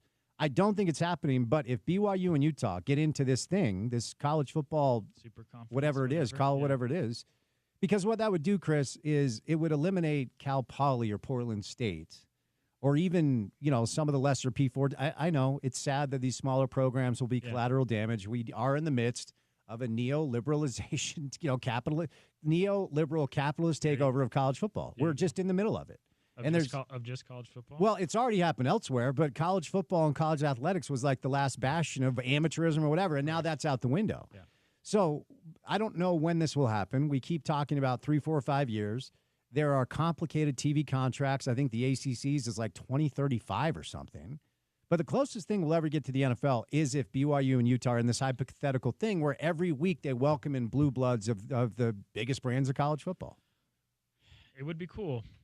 I don't know. Again, this hypothetical thing gives me a migraine, man. I need some Excedrin. I know You want to talk Keontae George growth? I mean, Isaiah Collier. What's his assist to turnover ratio right now? Not very good because he turns it over a lot. But he drops lots of dimes. He does get a lot of dimes. I would hope that Utah and BYU are counted into this theoretical thing. I would assume they are. I just don't know, man. I think all the smart people that I know that cover this sport, me not included because I'm not smart, think that this is going to happen. But I'm also kind of like a uber skeptic where I have to wait and see it all dismantle. I need to see it crumble before my eyes, kind of like what I was just saying with Texas and Oklahoma leaving for the SEC and the USC and UCLA leaving for the Big Ten. Until then, I'm kind of just we're stuck with the conferences. We're stuck with being mad about who hosts what first round game and who doesn't have a second round game on the playoff, on campus. And until then, we'll just see what happens. But I do agree that if there's a world in which Utah is hosting LSU in October and BYU is, hosting Auburn, it would be very cool. Yeah. And I think it's the closest we would get to having the NFL here because it is essentially a hybrid of pro football. Could you imagine the rankings, the re-rankings that would happen on a weekly basis? Stop Ranking and re-ranking the schedules. I'd do 2 hours of re-rankings if I could. Called the 62 and 62. Just re-rank all the time. All right. Since I did reference it, we have some data now with the All-Star break ahead as the NBA goes to the All-Star break with TV ratings.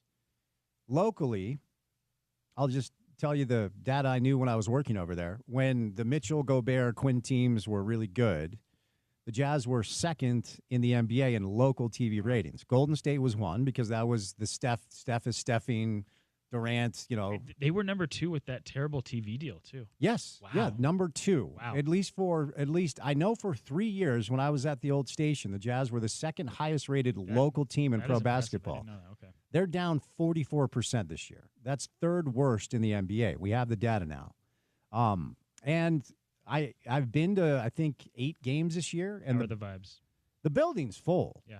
You know, from what I can tell. And when you compare some of the secondary market prices, even Upper Bowl tickets for the Jazz are actually more expensive than a lot of teams in the league, even some of the really good teams. So Jazz fans continue to show up a little bit. But it just continues to be a really tough ask from a fan base to stay, you know, locked in and dialed into a team that's not serious about winning. And from a community standpoint, I wonder what you kind of make of it as we kind of sit here trying to make this team interesting. Last night was fun. They played really well last night, but well, you know my stance on it. Every time I turn on a Spurs game and watch Wembanyama, I'm like, all right, well, congrats on your 35 wins or whatever it was that year. The thing is, whenever I'm asked about it, I kind of use the same line. They're doing the right thing, but it sucks.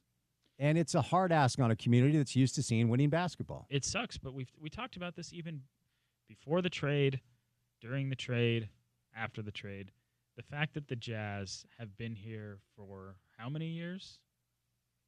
Their 51st year of operation, I believe. 51st year of operation. The fact that they haven't been this bad as an organization since, like, the late 70s is nuts, man. Like, again, it's not fun. I get it. But if you're a fan of NBA basketball, you should be smart enough and be big enough of an adult to understand that the only way to get good is to get really bad. And that's the bottom line. For too long, the Jazz existed in this, you know, ethereal state of being pretty good but not great. And that is a problem. And when you rip the Band-Aid off, you have to let the thing bleed for a while before the scab starts to take form. Otherwise, you're just going to be the 35 to 45 win team. You're going to get the 6 to 10 seed. You're going to get the 19th pick, and you're going to draft a guy that's going to be, you know, on the stars that our guy JP is calling his games on, and that's going to be your existence. The NBA is about being bad to get good. So the Jazz are finally doing that, and we actually haven't seen any sort of tangible results yet, because last year they picked number 10, and they picked a guy that's barely playing, who by all accounts, according to some media members in this market, was supposedly being hawked as the number 1 overall pick when stop. Come on, man. So, again, Jared Butler is an all-star. We need to see the Jazz have a ping pong ball bounce their way in order for them to even hit the second marker of this rebuild. Because if they are the 4th worst team and they have that unlucky bounce where, like, you end up like 8 or 9, dude, it's going to be a long time. It's going to be a very long time, because that is the reality of the situation. Yes, the best case scenario, because the prize this year, and you sent me a piece, Brendan Quinn, Brendan Mark, couple of Brendans. Couple of Brendans. Are they college hoops dudes, or are they right whatever? Brendan Marks is our guy in North Carolina who covers North Carolina and Duke. He's in the triangle. I think that's what it's called. Mm-hmm. And Brendan Quinn is one of our top college basketball feature writers. So, and I I did not write at all, but I read a profile that someone at The Athletic did on Cooper Flagg about 6 months ago. Going to his hometown. Yes. Brendan Marks wrote that. Oh, okay. It was very well done. Yep. It was excellent. Yep. So you sent me this morning. So the prize this year for the team that actually has lottery luck, and to your point, the Jazz have been in the lottery 9 times. They've never moved up. They've only moved down. When they've moved up, it's been on their own accord when they traded to get D. Will. So they need the luck that they have never had before, and if they do, the prize is Cooper Flagg. Sorry to interrupt you. Is there any debate there? There shouldn't be. Okay. But you remember when Wembanyama was available, and there were a few hipsters who were like, dude, I really like Scoot. I'm like, shut up. Stop it. Okay? I just don't know. I don't know if the Rutgers guys Ace have Bailey kid, I don't Dylan know if Harper they have kid. higher PER per. I'll have to look at the PER per se. We can dig into the numbers, do a deep dive on some geeky numbers, but Cooper appears to be the prize and should be. And it's not just that he's good, he's big, he's long, he's everything you want from a modern-day basketball player in a way that the 2 Rutgers kids just aren't. Now, if you fall to 2 or 3 or 4 or 5, you actually do still get a good piece, but the point is that you're making that is correct. Until you have a generational cornerstone piece, you're treading water. Now, the prize next year appears to be A.J. DeBonsu, who's going to play for BYU for 1 year. So the best case scenario for this plan, and the Cavs had 2 number 1 picks over the course of like 3-4 years or something. It has happened before. Who was the dude that flamed out that nobody's ever heard from? Anthony again? Bennett. Wow. Yeah, it didn't go well. Was he UNLV? UNLV, Okay. yes. That was a bad draft. Yeah. But, of course, they were able to draft somebody named LeBron, Yeah. and then they snagged Kyrie later on with the Wiggins deal, and they were able to, turn some things around and win a championship at some point. So back-to-back number 1 picks. Was it the Magic who had Magic had Shaq, and then they drafted Chris Webber, traded Webber to the Warriors for Penny Hardaway, and then that was – so things like this have happened before. The best-case scenario is ping pong ball comes up your way, you draft Cooper Flagg, and then next year you're in for the same ride, and then you draft A.J. DeBonsu, and then maybe we've got something here. But the odds of that are. But that's what I was going to say. But if that doesn't happen, like if for the next 2 drafts, if Jazz fans suffer through this thing and the Jazz win 15 games this year and 15 next, and they draft 6 and 7 or 8 2 straight years, I don't know, man. At some point, you're going to have a real conversation about the ask you're having from your community if you can't figure out a way to get this thing back on track. Well, they're going to win more than 15 games this year because they're already at 13. And the only way they're going to win less than 15 is if they hire me to be the head coach and ask Will Hardy to go, hawk some Dippin' Dots or something, which isn't We're on to happen. something. Again, Lauri Markkanen, great player, all-star. I mean, good player, all-star player. If the Jazz want to get back to contending for even a top 3 seed, I think it's safe to say you need 2 guys that are going to be better than Lauri in the next 5 years. And is that possible? The only way it's possible is if you strike gold on a Jokic-type player, which rarely, if ever, happens, or you get back-to-back number 1 overall picks. Yeah. And if they get the number 1 overall pick and draft Cooper Flagg, do you let the kid play? Like, I mean, yes, you do. I'm not doing the first take thing, but like, are there pieces within the organization that have the ability to make a Paul Millsap style level jump from second round pick to developmental player to great role player to all-star? Yeah. Do they have that? There's a lot to like about Isaiah. He shoots 22% from 3. And in 2025, you cannot play lead guard in pro basketball if you're shooting 22% from 3. You don't have to be Steph, but can you bump it up to 35? So here's a question, and you can tell me I'm very, very not smart for asking this.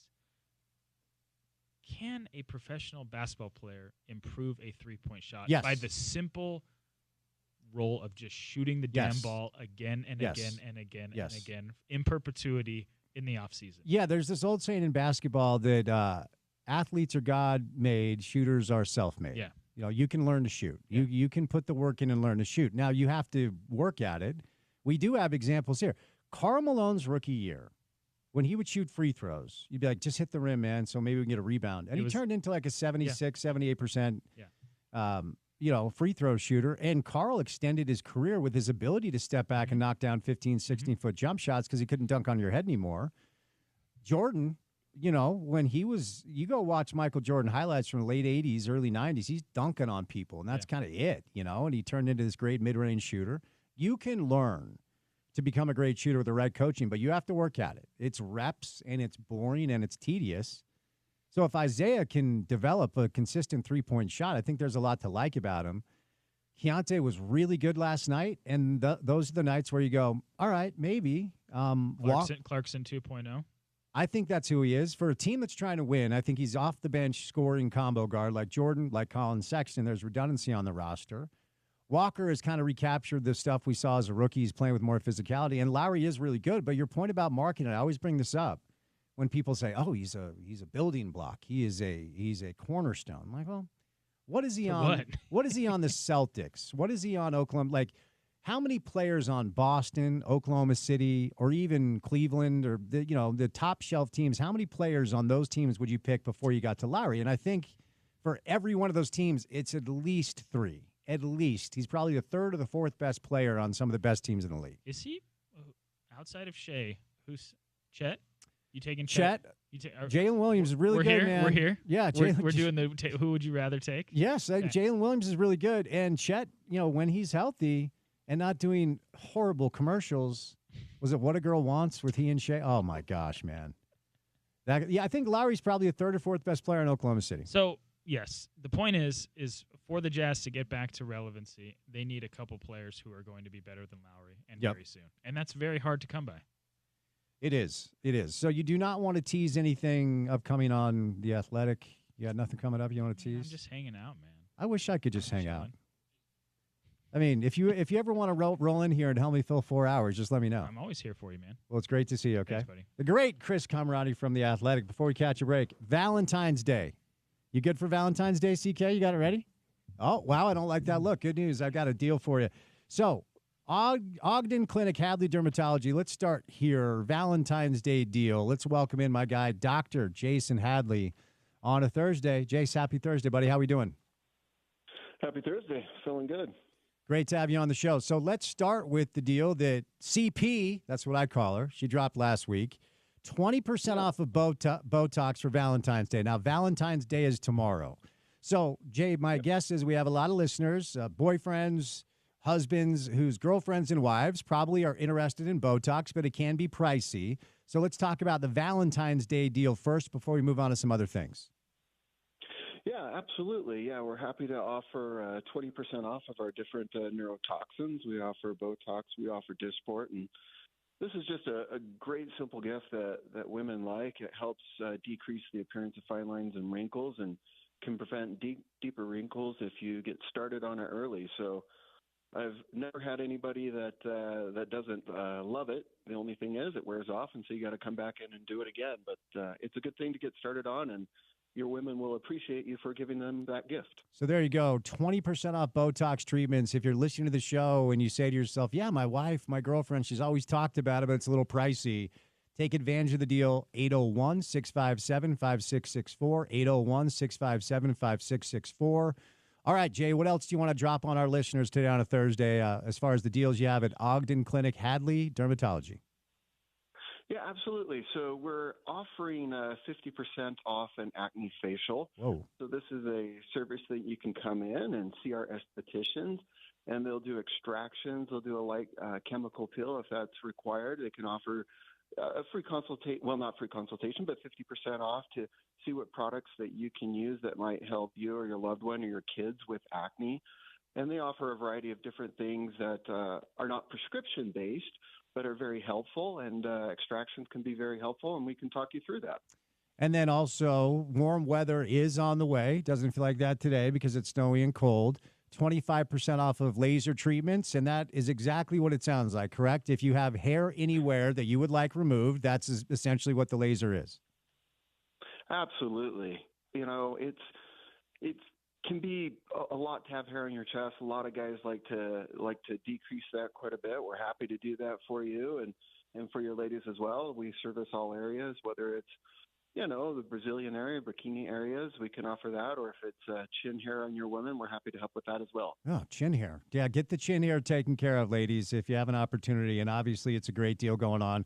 All right, Jay, before I set you loose, when Dr. Michael Hadley was in studio, we talked a lot about, and you and I, because I've known you for a while, we're buddies, we talk a lot about the fact that when the weather is warm, I am golfing, I am hiking, I am out in the sun a lot.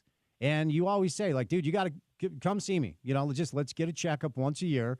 And so you're offering a deal for our listeners who, like me, play a lot of golf and maybe have not been checked.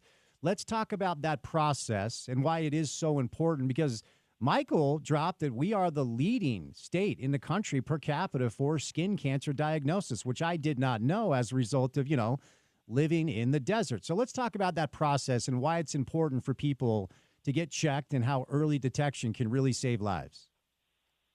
Absolutely. So as my brother said, and as I agree with, we are the leading state in skin cancer. And there's just not a day of my life that goes by that I don't diagnose 5 or 10 skin cancers. There's days that I do more. And this is something with early detection, adequate treatment can be treated, can be cured, so that this isn't something that is more disfiguring than it needs to be, and it isn't something that is potentially lethal. So come in, get this checked out. It's a serious thing. We are diagnosing skin cancers on people as young as in their 20s, and unfortunately, it's incredibly frequent. So stop by. This is a simple procedure. You come in, generally we're able to just look your skin over, detect it early. It may require a small biopsy, but this is something that you don't want to delay on, everybody. This is something that is serious and that you should come in for. So check them out for that. If you are like me and you play a lot of golf and you're outside, you haven't been checked in a while, it is time to do that. And these are good people that will take great care of you. In addition, we have 25% off of laser treatments. We have 20% off of Botox for Valentine's tomorrow. And then Jason just dropped, we have 50% off of acne facials. If you or your children are dealing with acne issues, they can definitely help you out. So call them right now. Here's the number. It's 801-657-5664. 801-657-5664. That's 801-657-5664. Or visit HadleyDermatology.com. Jay, great day to be a tape man, buddy. We'll chat soon. We'll chat soon. Bye. All right, 2 hours down, 2 hours to go. Zach Harper joins us coming up next right here on ESPN 700.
You know, we have a theme.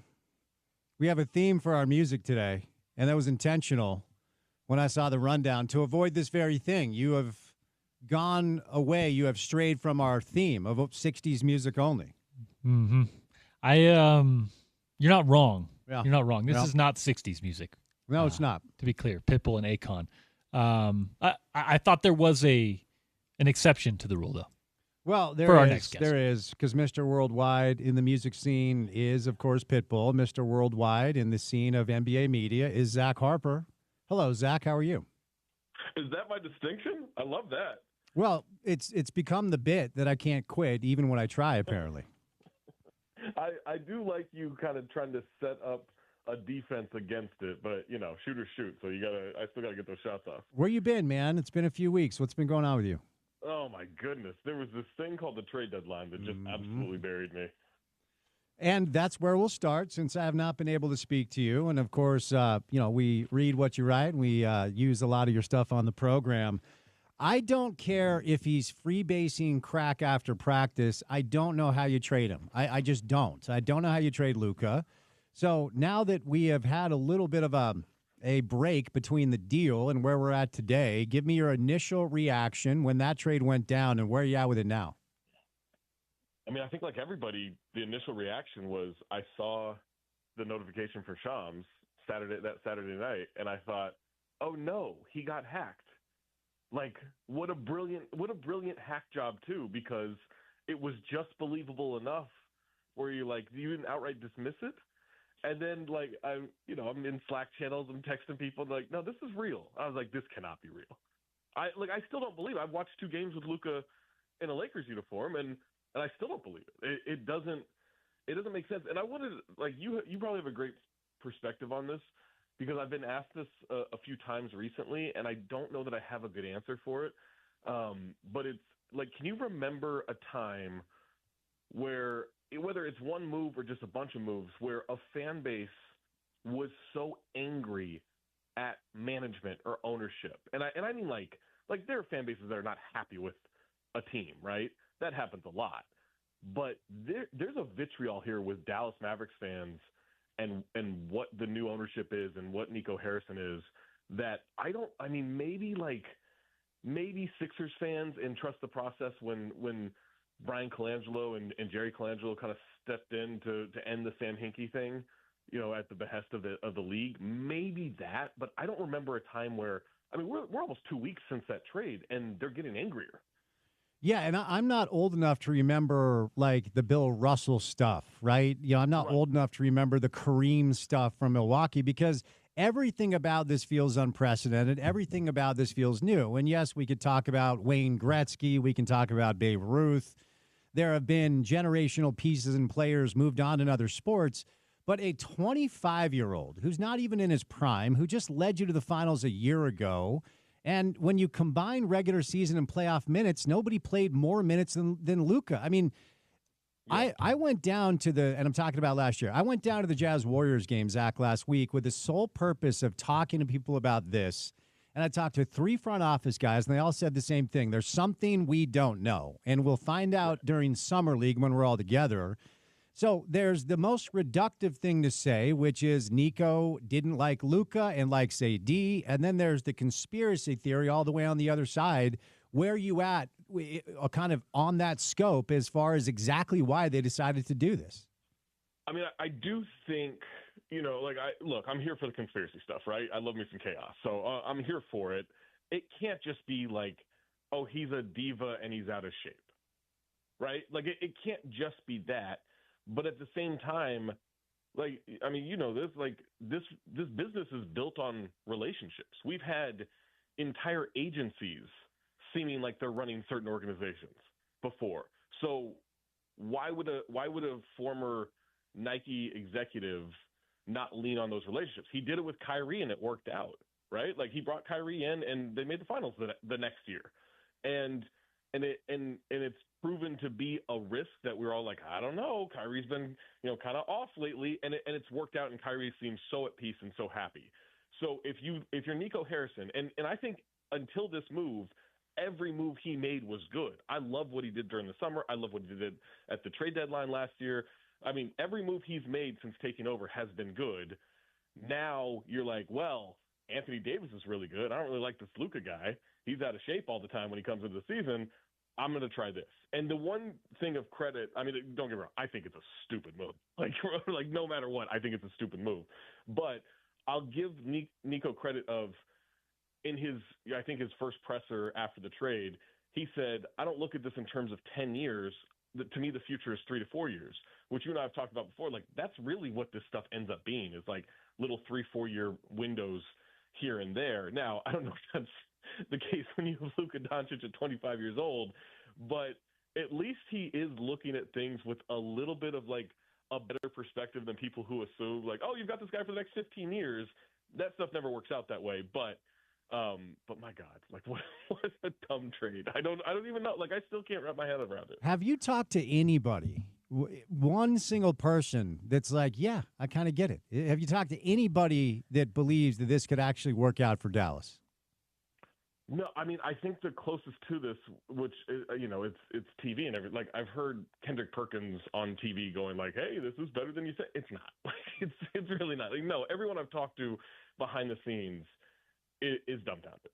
And one person was saying, one executive I talked to was like, God, what was the quote? It was something like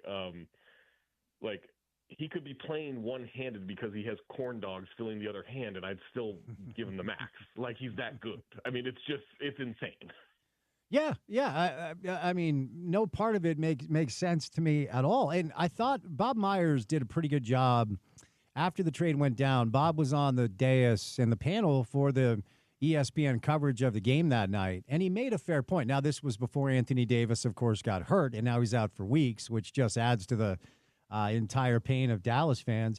But in a vacuum, 7 games, like, Luka is so good that we've been talking about Anthony Davis like he's Jerome James from the Knicks. Like, he's not. He's a good player. He's a special player. And Bob kind of made the point, like, look, in a vacuum, if you get 7 games of the best version of Anthony Davis and 7 games of the best version of Luka Doncic, the edge does go to Luka, but it's closer than most people think because of how special Anthony Davis is. But I think it was Tim Legler who said, even if Dallas somehow, some way, they get healthy and they mesh and they gel and they win a championship this year, it still doesn't matter.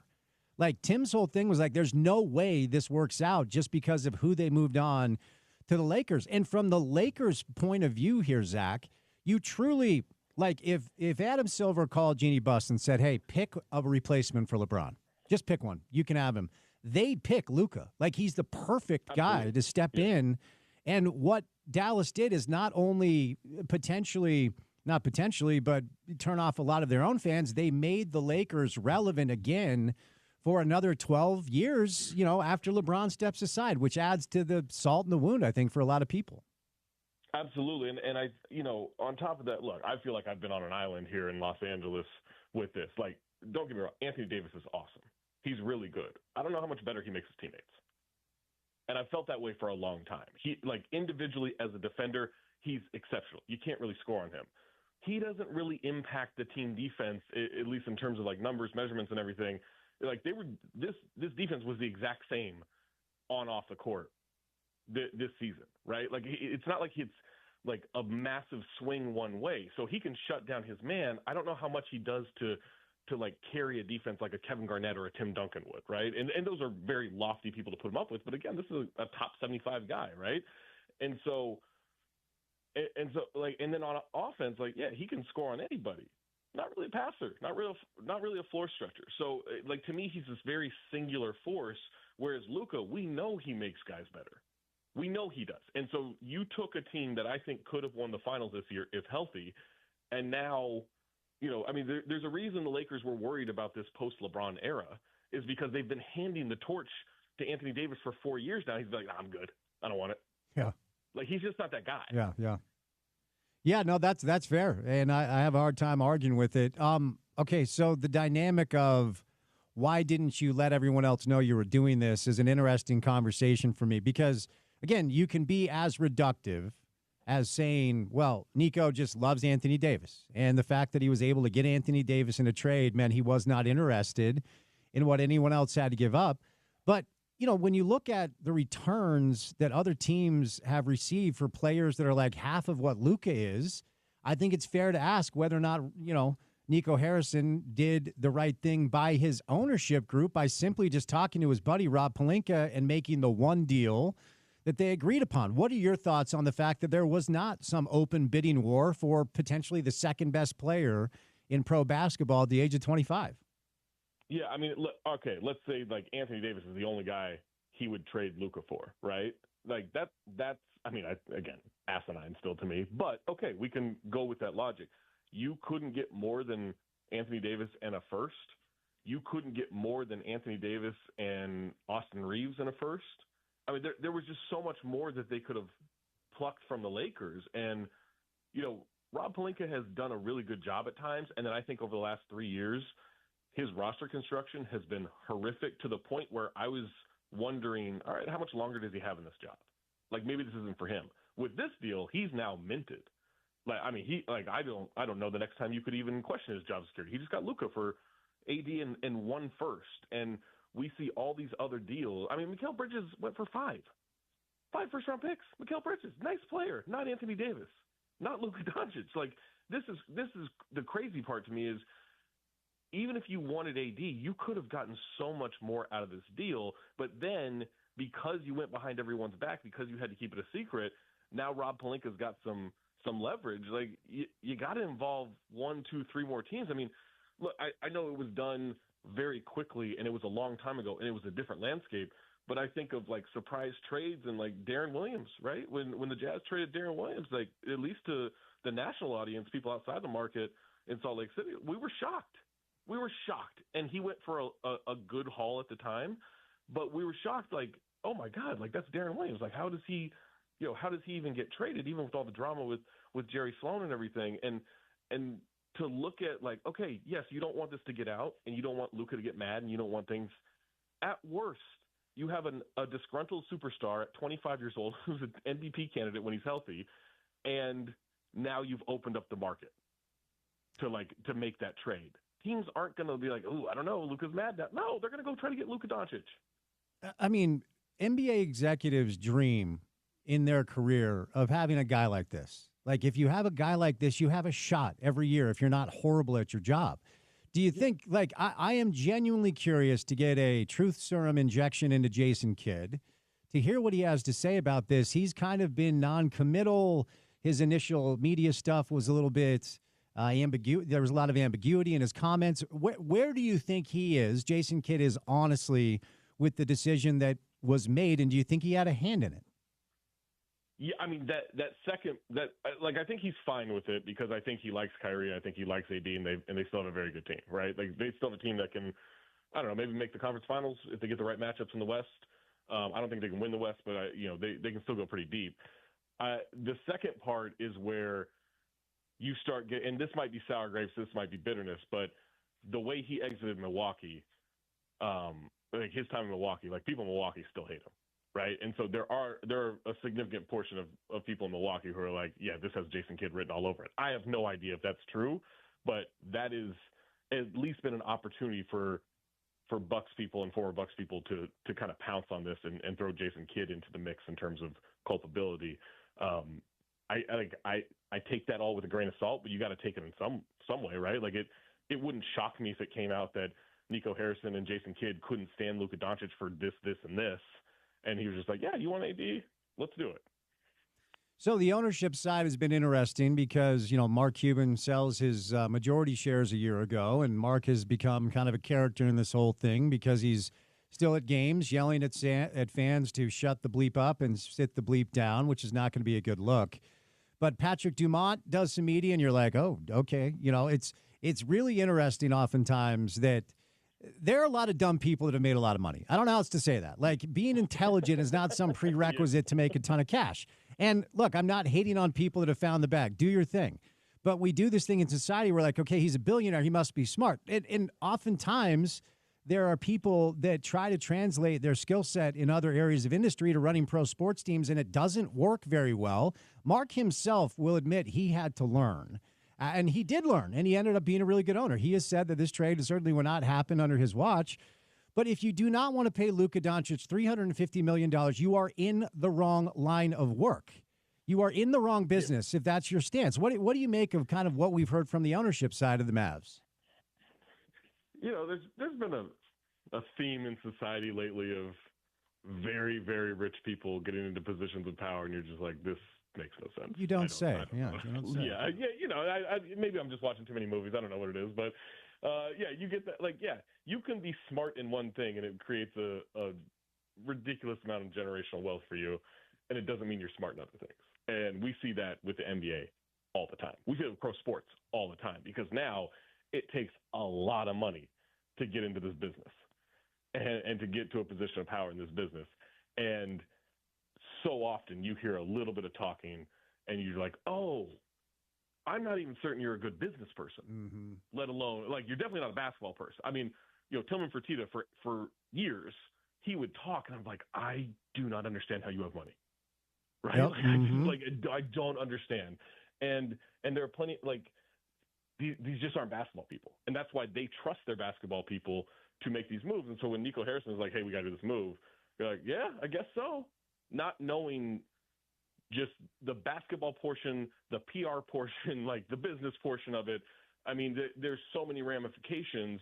And so when you trust the wrong people or you don't really know what you're doing, yeah, like you're just going to look foolish. I mean, if Dan Gilbert or if LeBron James is born in New Mexico and not Akron, Ohio, do we ever think Dan Gilbert is successful as an NBA owner? No. Right. Like, there's just these people who get lucky, and I'm with you. Like, look, cash out. I'm on team cash out all the time. You end up getting that, good for you. Hopefully you're not evil with it. But I mean, this just almost everybody that is in that position in basketball has no idea about basketball. So, like, they just don't. Yeah, no, I'm with you. Believe me. I mean, the Dolan years in New York, we could do 10 hours of radio on that. But what are you willing to say, Zach, about the Lakers right now? So we've seen them actually against the Jazz twice. The Jazz ran them off the floor. Actually, that was probably the best game I've seen from the Jazz all year. It was really fun. It was a really fun night. But unfortunately, as we've seen from the coverage, none of the coverage is about the Jazz winning. It's like, what did Luke and LeBron do wrong? What are you willing to say about what you think this could look like for the Lakers immediately as opposed to down the line where, of course, they're set because he's 25? Yeah, I mean, the Mark Williams trade being rescinded, look, he obviously has health issues. He's only played 85 games in his career. I did think if he's healthy, that's a great move.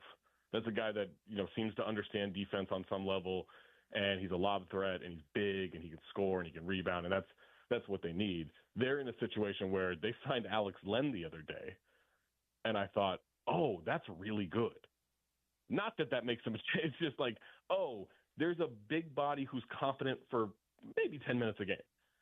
Because the alternative is Jackson Hayes, and look, there's no way to say this without sounding mean. I'm not trying to sound as mean as it's going to come off. I don't know that he can play defense in an arena where there are shiny objects. Like, that just – I just don't. Like, that dude tries to jump at everything. Like, he looks like a more athletic but less talented Hassan Whiteside to me. And I still remember when Hassan Whiteside was at his peak, whatever that means. I remember being at a Jazz Heat game and the Jazz just going, we are running a pick and roll at him every single time because we do not fear that guy. And so, yes, I get the numbers recently. The defense has been better for the Lakers, all that stuff. Vando's back and he's really good. And Dorian Finney-Smith edition, he's really good. You still got LeBron, who doesn't defend anymore and doesn't even play help defense anymore. You've got Luka, who doesn't defend, and you've got Jackson Hayes that I can just pump fake into the rafters. Like, I don't see how this is successful this season. Maybe they get into the second round. Maybe Luka, once he's healthy and back and not on a minutes restriction, and LeBron is still playing great basketball on offense, maybe they can get you in the first round and be competitive in the second round. But there's no part of this that this season looks like contention. But they've set themselves up, and they still have a trade package now because of that trade rescinded. They can go get a big man, on some level, maybe not a first-tier guy, obviously, but a second or third-tier guy, which would be a massive upgrade this summer. And then you start looking at this team of, all right, they got one more year with LeBron, and then they got, 10 more with Luka and whatever flexibility they get from that. No, Markkanen, Kessler, and Collins got whatever they wanted in the third quarter last night. Like the Lakers' bigs are pathetic. So I agree with you. But let's move off this deal and let me kick the tires with you on the resolution of the Jimmy Butler saga, because we haven't talked to you since he became a Warrior. Last night was awesome, man. Like that was a really fun television experience with that game. But what does this do for them in your mind, if anything at all? I think I now feel pretty confident they'll make the playoffs. Yeah. Right? Like I don't feel like it's a lock, but I feel pretty confident they'll make the playoffs. I think they'll be fine in the play-in tournament. I think they can get to the 7 or 8 seed. I don't think they'll move up to top 6. I think that's asking for a big surge there. Like this team still can't shoot. Look, he's a good young player. If I have to watch Brandon Podziemski brick another 3, I'm gonna pull my hair out. Like it's just like that kid can't shoot. Like he's a good player, but he can't shoot. And they're relying on him to take a lot of threes right now, and make a lot of plays. And so it's still a very flawed team. But in the right matchup in the first round, if they got a Memphis, maybe. If they got a Houston, maybe. I could see them winning that series. I don't think I see them going past the second round. I think that's about the limit you can expect. I want to see what they do this summer to add shooting around Steph and Butler and Green, if that's possible. I want to see what they do with Kuminga. It sounds like they're going to pay him, but you never know with that stuff. There's more to be done to this roster, but they needed a guy like Jimmy so badly. Even though he doesn't shoot, they needed a guy who could just create something that doesn't involve Steph or Draymond at all. And they got that, and I think he's going to be really good for them as long as he remains healthy. All right, before I say you lose, you look at the schedule and you see that Denver's won 8 straight, but you kind of pan back. They're 16-4 in their last 20. And if Jamal's going to look like that, and look, he's not going to drop half 100 every night, but we know the deal because they have Jokic. They have to be dealt with, and if they can get, like Christian Brown's been really good too. Are you buying what they've been doing as of late, and should we talk about them as the main threat to OKC out this way? I think so. I think we should. There are other, like Memphis is good, and Houston, they're probably too young, but they look pretty dangerous, and there are other teams that are pretty solid there.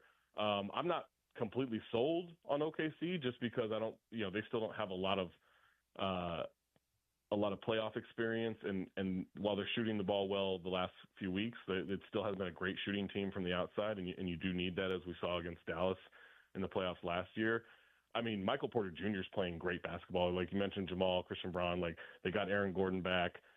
Julian Strawther is looking competent. Like they look pretty solid. I don't think they could handle a Murray injury, or even if he's hobbled and still playing. I do think the margin for error is pretty thin there. But I do think this is the second best team in the West right now. I mean, they're playing incredible basketball. Jokic is out of his mind, and that is still a matchup problem nobody has a solve for. I like Dallas is loaded up on big men. They got Gafford, they got Lively, they got AD, but is that gonna be enough? Like I don't know how you match up with that still. And Denver still has flaws and they still have depth issues. But if they're playing like this, OKC might not have a chance against them. Like I know that's dramatic to say, and OKC is great and they're historic right now, but there is still just like they're still part of that lore of basketball of like, hey, that guy's bigger than everybody and no one can do anything about it, and he's unstoppable. Zach, you are the man. It's been a minute, but I know you've been busy. Appreciate the time. Be good. We'll chat soon, okay? Thanks, man. Anytime. All right, Zach Harper from The Athletic, our buddy who drops by on a weekly basis typically, but he has been very busy. You can get him on social. At Talk Hoops is where you find him. Writes the NBA Power Rankings for The Athletic. Has a great podcast called Cinephobe. Always appreciate his time. All right, before we catch a break, it's a new year. New you, new budget. Save money. 801-424-DISH. You can save money on your internet, on your wireless, and also, of course, on your cable television watching situation. What's going on, Ryan? Spence, thanks so much. Yeah, this is just the time you've been waiting for to get the best deal, guys, I've seen. God, this is so awesome. And with the extras we have, guys, it's almost a slam dunk guarantee. Call up, get the 2-year promotion, huge credits, movie channels, prices guaranteed not to change for 2 years. And guys, we've seen what's happened in the past, let's say 4 or 5 months now. Every single provider, you name it, YouTube, Netflix, Fubo, fiber internet, direct TV, cable, of course. They've probably done it a couple of times. They've all raised their rates. And this is something that's coming more and more regular, and it will definitely be something you're going to see a lot of in this year. So listen, it's the same price to switch to Dish as it is over YouTube TV, but it's not going to be the same price in the future. But it's actually cheaper because I'm going to throw in Netflix, which also raised the rates. That's okay. I'm going to throw them in free for the next 2 years. So that's worth like $431 by itself. This is the ad-free version, 2 devices at the same time. Great plan. We get you set up with that. Yes, Netflix is built in almost like a channel on Dish. It's easy to use, along with all the other streaming apps. Upgrade to the fastest, biggest DVR out there. Auto records your games, auto hops commercials, remote locator so you never lose the remote. Heck, the remote even glows in the dark. And when you're, let's say, you're hanging out in bedroom, you can find the remote easy and look and see what the buttons are. Call us up. It's a VIP TV experience. Plus, I'm going to do a little extra too. I'm going to search and see if you got a pre-qual gift card offer from Dish. They send out about 60, 70,000 of those. I'll tell you right now, we're about 60% of the people that call in. We find you a gift card and stack it on top of that. Call us, 424-DISH, 801-424-DISH.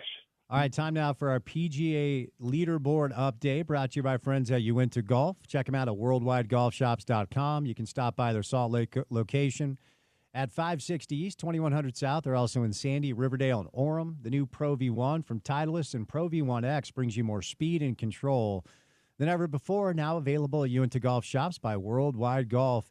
It is going on right now, the Genesis Invitational at Torrey Pines on the South Course. Right now, Denny McCarthy in the clubhouse at 4 under par, Seamus Power and Patrick Rogers at 3 under. Notables, Wyndham Clark, Scotty Scheffler at 2 under par, Sam Burns at 1 under par, Michael Kim also at 1 under. Sahith Theegala is even, as is Rory McIlroy. Justin Thomas 1 over after a strong start. So is Victor Hovland. Shane Lowry at 1 over par as well. Looking for Tony. This isn't good. Oh, there he is. 4 over par for our guy, Tony Finau, our local golfer, Tony Finau. So a struggling, tough first round for Tony. Jordan Spieth, 5 over par. Some really good players having a rough first round at the Genesis Invitational. All right, we will catch a break, do a little sports court coming up on the other side on this Thursday show. Keep it right here on ESPN 700.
It is Sports Court time. We do it every Thursday, right about now, with the good friends over at Handy and Handy. We have given Preston the day off, so Garrett is flying solo on this Thursday afternoon. Garrett, happy Thursday, sir. How are you? Hey, I'm doing good. Happy Thursday to you, Spence.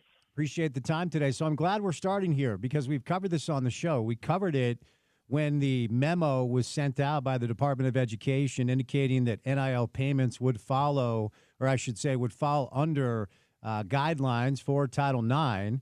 And as we discussed, it has been rescinded because there's a new administration. So fill us in. What does this mean, and what do you think comes next? Yeah, and a little side note to this story.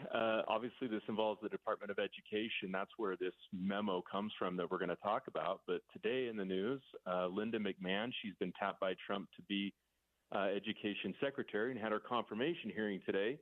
And, of course, we know Linda McMahon. She headed up WWE for 30 years, a fine American educational institution. Indeed. But we've talked about Vince McMahon quite a bit on Sports Court. So kind of an interesting connection, but I digress.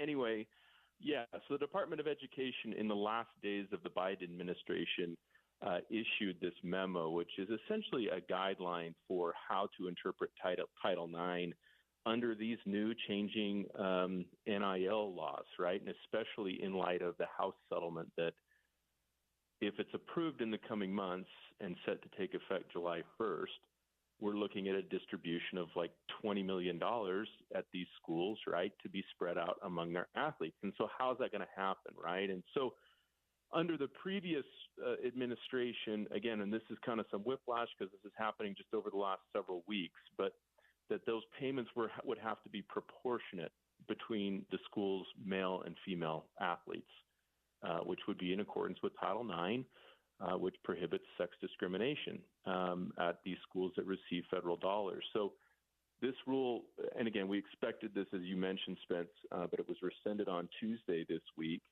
And so the new administration's come in and said, well, wait a minute, this is, it's not going to happen like this.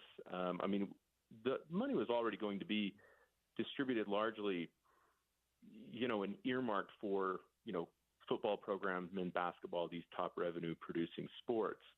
But I think now what happens is, and again, especially assuming the House settlement's going to get approved, I think we're going to see a slew of lawsuits over this issue and whether or not Title IX is being violated. So again, these are kind of some guidelines and some memos, some different interpretations of how Title IX would interface with the new NIL rules in the House settlement, but it's going to have to be litigated, and I think we can expect to see that happen. So let me follow up. Let's stay in this space for a moment because this story has a lot of local implications, of course, with us, we're being, us being this great college football market with BYU and Utah and obviously Utah State. And, this could affect a lot of people. And you may not have any way of knowing what I'm about to ask you, but I'm going to ask anyway, because there were a lot of people that applauded the memo that was released indicating that NIL payments did fall under the Title IX guidelines and had to be evenly split between men and women. And then there were a lot of people that just said, look, bottom line is, where's the revenue coming from? You need to reward the athletes that play in the sport that generate the most revenue, which leads to even a more complicated conversation about exposure and coverage and preference and the boom of women's college basketball. A lot of people believing, yes, Caitlin Clark had a lot to do with it, but they're also getting more coverage than they've ever been able to get before. So as a result of all of the dynamics I just outlined, what do you think the next steps are? There were a lot of people that believed that the original memo was the correct way to do this, and a lot of people that disagreed. So where do we go from here, I guess, is a long way of me asking you that. Well, yeah, no, it's a great question, and I think part of the issue is, and this is what the new administration is pointing out, is that when Title IX enacted 50 years ago, we're living in a totally different world, right? There's no such thing as NIL and revenue sharing. This isn't even anything anybody's thinking of. It's more like, hey, let's add some women's sports, and try to level things out and provide more opportunities here. Is how a lot of people, kind of a traditional interpretation of Title IX. So again, I think because this is such a moving target, what's going to end up happening is if this House settlement's approved, and again, it's sort of looking like that, right, that there will be final approval. And we're talking big dollars, right? And so when money's not distributed like people think it should be in a fair way, that's where we're going to see litigation happen, right? And these are going to be these questions of, do these distributions of money, does it violate antitrust law? Does it violate Title IX? So that's what we'll see.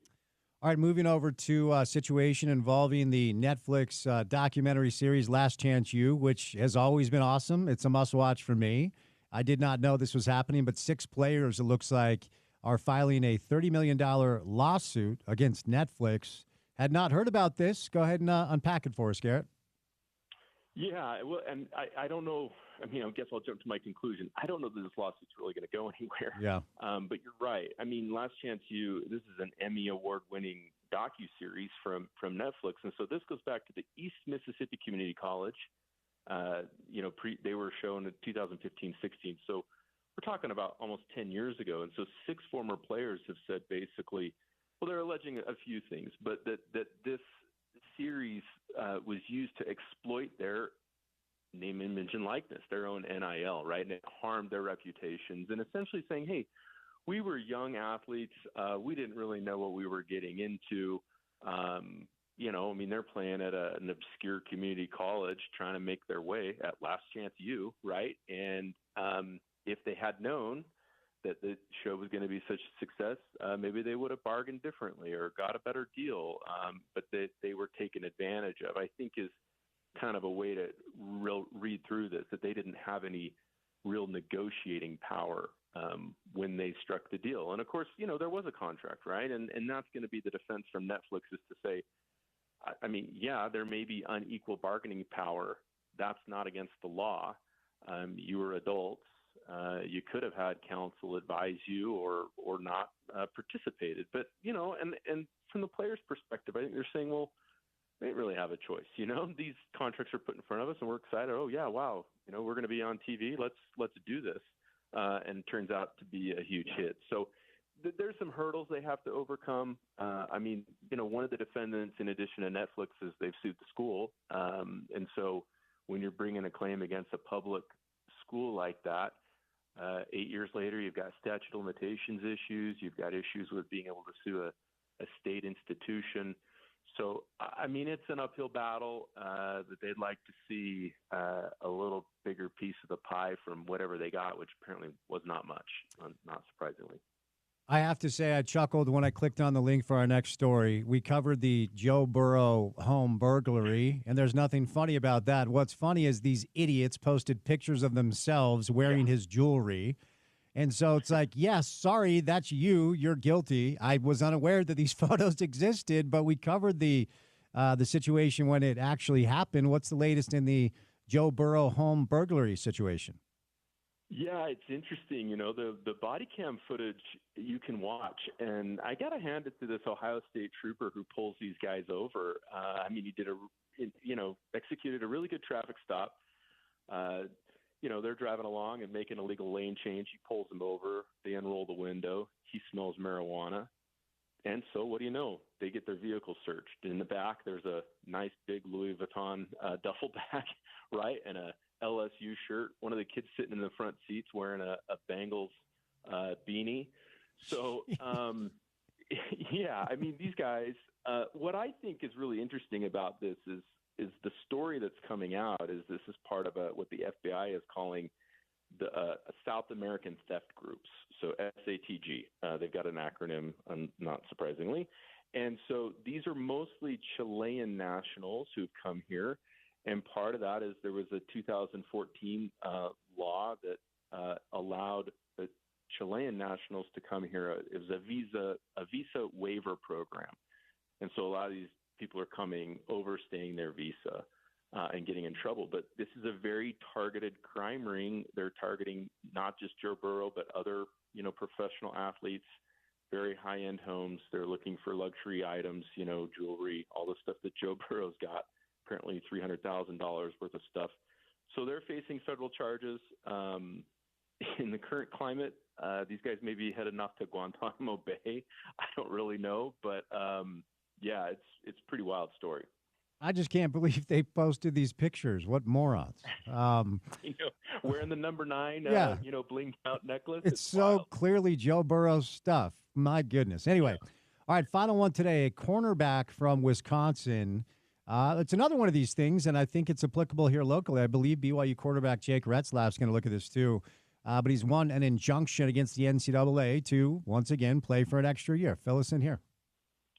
Yeah, and again, we've talked about this a couple of times, but I just think it's an important story. And now that the injunction's been granted, we just wanted to follow up on it and point it out. But so this Wisconsin cornerback, he played at a D2 school for a couple of years, and then he ends up at Wisconsin, and he's had a good career.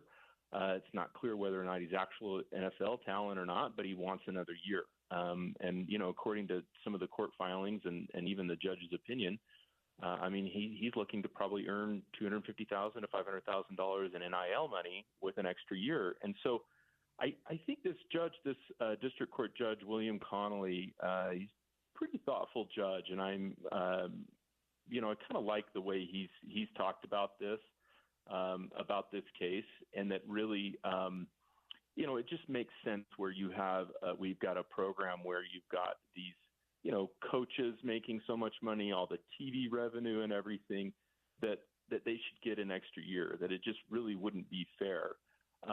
He doesn't, he's still going to enforce a 5-year rule. He's not doing away with that, right? That the NCAA's 5-year rule, but that it's not going to, he's going to get an extra year. Those years of eligibility aren't going to count against him.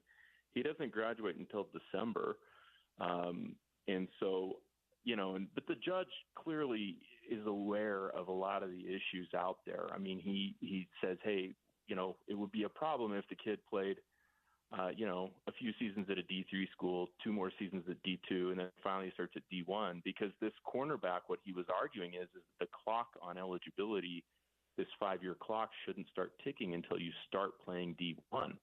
And he's saying, well, if we did that, then we're going to have a bunch of 30-year-olds, right, out there that have been in college for 10 years or more, just making money. And he says we're, going to really end any distinction between college and professional football at this point.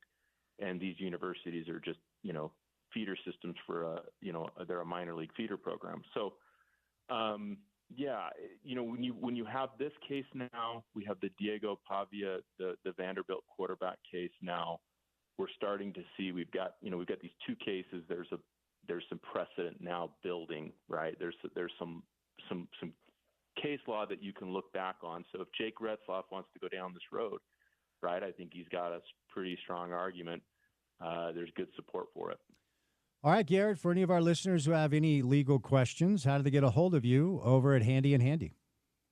Yeah, I'd love to talk to any of the listeners out there with their legal questions, especially in the area of personal injury, which is what we do. You can reach us at 801-264-6677 or go to our website, handylawutah.com. All right, thank you, sir. Always appreciate the time. Have a good weekend, all right?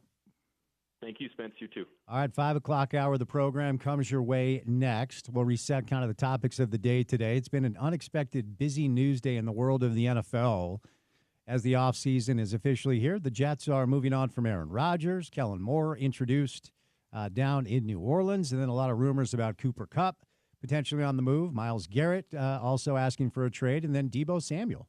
And will the 49ers pay Brock Purdy? So we'll get to some of that stuff in the 5 o'clock hour. Don't forget the Craig Smith Coaches Show. Comes your way tonight at 6 o'clock, so a little Utah men's basketball conversation. Craig will have that with our guy Riles. Let's welcome in Ryan from the Dish Pros. New year, new you. Save money. Save money on your internet. Save money on your wireless. Save money on your cable television watching situation. Great offers right now if you dial 801-424-DISH. What's going on, Ryan? If you like getting free stuff, if you like getting free programming, how about free service for 2 years? Guys, listen up, call us up, take advantage of these deals. This new offer that Dish has right now, it's so stacked, and you're really kind of crazy. If you're sticking around with your older service where your bill just went up, call us now. Let's lower the bill. It sounds like it's going to be not that much, but it really is. We're talking, I had another customer today, over $3,000 we're going to save them in the next couple of years.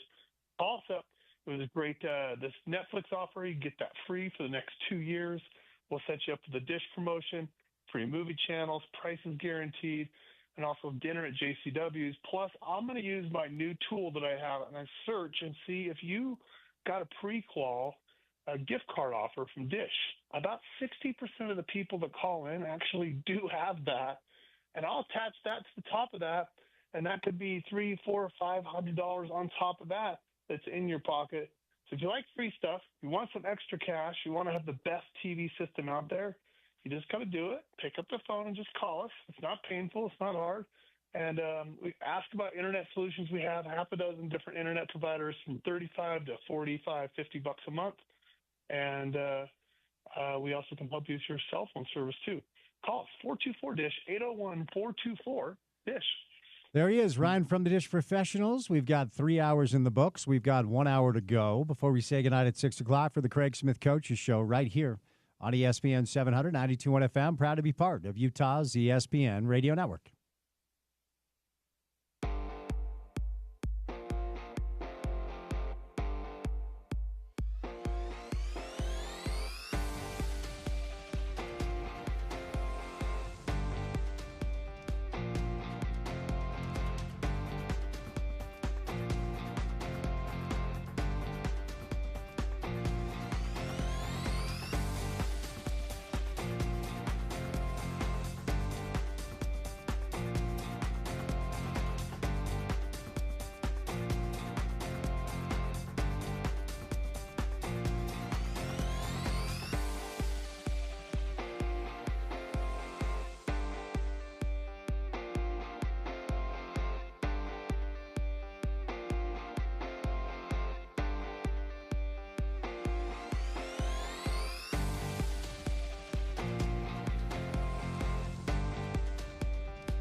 All right, what's going on? Drive at 5 time on a chilly and snowy Thursday afternoon, about 3 minutes past the hour of 5 o'clock.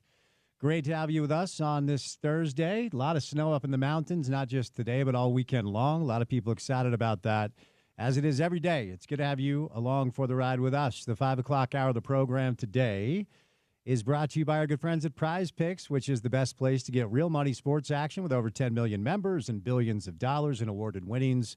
Prize Picks has made daily fantasy sports accessible to all. You just pick more or less on at least 2 players for a shot to win up to 1,000 times your cash. You can run your game all season long on Prize Picks. All-Star Weekend is almost here, and Prize Picks is the best place to win cash while watching your favorite players during the game on Sunday and the Saturday night events as well, like the three-point contest, dunk contest, etc. If you've not grabbed their free money, might as well go do that. If you download the Prize Picks app today and use the promo code ESPN700, you get $50 instantly when you play $5.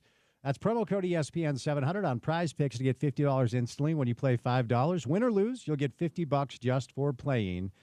That's guaranteed. Prize Picks run your game all season long. We got the Craig Smith Coaches Show coming up when we say goodnight about 6 o'clock tonight. Craig and Riles will have the latest for you with the Utah men's basketball program. They'll be back at it, taking on Kansas coming up on Saturday. Bill Riley calling a game involving his alma mater. And we'll see what Craig has to say about the recent run of play for the Utes. They've lost 2 straight. They've lost 3 of 4. At Oklahoma State, came home and beat Colorado. Then on the road in Morgantown, they lost to West Virginia. And then a good game against Cincinnati, but tied at 72 since he went on an 11-0 run, and they win 85-75. Utah's 5-8 in conference play. They're 13-11 overall. They're tied with Cincinnati, just behind TCU and West Virginia. BYU 7-6 in conference play. They're 16-8 overall. They've been much better as of late. They will welcome in K-State down in Provo coming up on Saturday at 7 o'clock. Kind of a random busy news day in the world of pro football. My New York Football Jets have informed Throw Rogan. By the way, I don't think my Aaron Rodgers nickname gets enough run. I think it's a good, solid nickname that more people should pick up on. And I feel like I'm the only one using it. It's a pretty good nickname. Throw Rogan. That's Creative. a good nickname. Aaron Rodgers gone from New York. Tyrod Taylor on deck. There's no contingency plan as of now, right? Like Tyrod's like the only quarterback on the roster. Yeah. I think they have.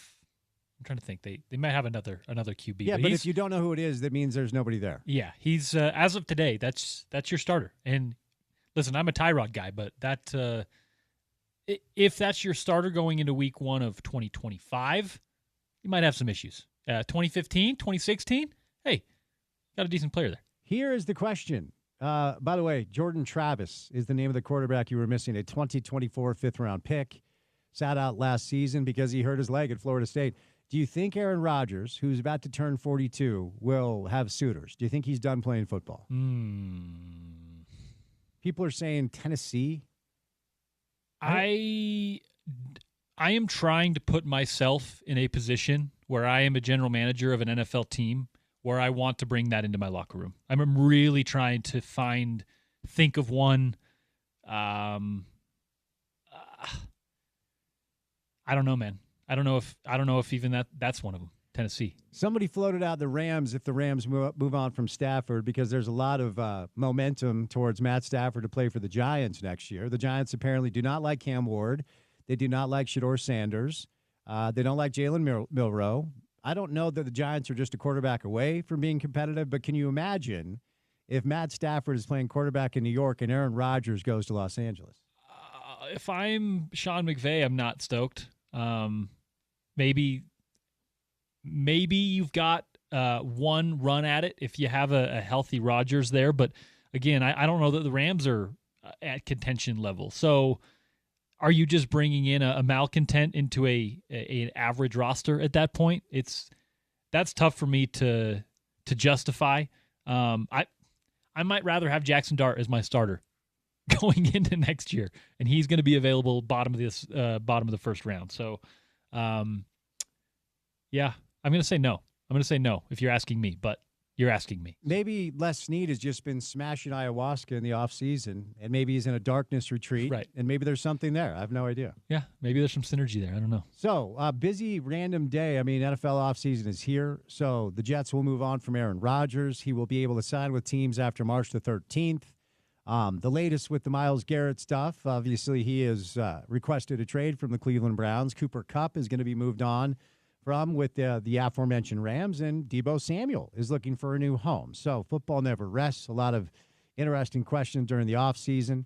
Started the show off today with a conversation about a fun night last night here in Salt Lake City as LeBron James and Luka Doncic rolled into town. The LA Lakers rolled out of town with a loss, a big one. The Jazz smoked them 131-119. It may have been the best game I've seen the Jazz play all year. Got to give them a lot of credit.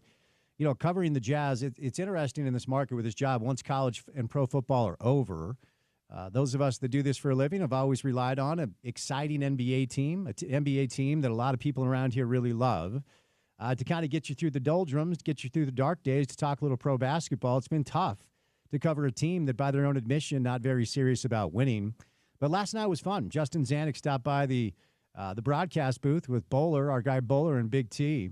And I thought Zanuck had a lot of really interesting things to say. He was asked about being the conduit and a facilitator for a trade that landed Luka Doncic in Los Angeles. And Jay-Z was kind of like, look, we're not on the level of some of these top teams right now, so we don't really care. Now, once the Jazz are back being competitive with the top teams in the West, I would imagine they would not be all that excited to hand deliver a 25-year-old generational talent to their rival in Los Angeles. But as it is, Jazz were able to add some second-round picks. Fans don't give a rip about that, but continue kind of this slow build. It's like they're building a house and they're laying the foundation. And at times it's boring to go visit the lot if you're building a home because there doesn't seem to be a lot of progress. Then one day, boom, the pillars start going up, cement is drying, and you're seeing the house being built. You're like, okay, maybe we got something here. And the good news last night, at least in my opinion, a couple of different things. It was good to be reminded who Lauri Markkanen is when Lauri is healthy and he's playing top shelf. I mean, his numbers have been down this year. I'm not making a big deal of it because I don't think it means a whole lot. A couple of things here. He's playing with a lot of young kids. Isaiah Collier was in high school 2 years ago. And you could go down the list. Keontae's young, Kyle Filipowski, Cody Williams, Sensabaugh, Johnny Juzang. Like, Lauri Markkanen is not playing alongside the type of players that he was playing alongside when he first came here. Remember, I think Will called that team like, hey, we're Team 49. I'm like, all right, whatever. But Mike Conley was here. They had some really good veteran players on that roster that they elected to move on from in the name of losing. I don't know why they waited as long as they did, but different conversation, different day. And one of the reasons Lauri was able to really explode on the scene is he had better teammates the first year he was here. You could even make a case that he had better teammates last year as opposed to this group of very young and experienced basketball players. But I know and I've seen some of the reaction and potential concern from Jazz fans. Like, did we overpay for this player who doesn't look like he did a year ago or even 2 years ago? And he is the piece of this puzzle that the Jazz have identified as a linchpin moving forward. That's why they maxed him out. That's why they gave him a 5-year, essentially max deal. That's who Lauri is with this ecosystem of the Jazz and their organization. So to see him dominate last night in a way that he hasn't dominated in quite some time, I think was really, really good. 11 of 18 from the floor, went 6 of 10 from three, knocked down all 4 of his free throws. The Lakers, by the way, they have nobody down low. Nobody. You know, they sign Alex Len. Okay, great. He's a warm body that can give you a few minutes. Jackson Hayes is barely an NBA player. Christian Coloco's way too young. John Collins, Lauri Markkanen, and Walker Kessler got whatever they wanted last night. They dominated the Laker front line. Dominated. Walker was awesome on both sides, quite frankly. He's really coming into his own. He's got some work to do to be the type of screen setter that Gobert is, but he's getting better in that direction. He is finishing with more force and physicality. The first offensive set of the game for the Jazz, Isaiah Collier found him down. I should say the first bucket. Isaiah Collier found him down low. One power dribble, bodied Rui Hachimura, and then dunked it on his head. That's what I want to see from Walker all the time. None of these finger rolls, none of these up and unders. You are a 7-footer, and he's a stronger, more powerful kid than he was last year. Go dunk on people, which he did last night. Markkanen was awesome. Walker was awesome. The Jazz front line got whatever they wanted against a Laker front line that's pretty pathetic, quite frankly. And then the other pieces of the puzzle, like all due respect to Jordan Clarkson, who has been a great addition to that locker room and really one of the key culture setters for Will Hardy is how I should say that.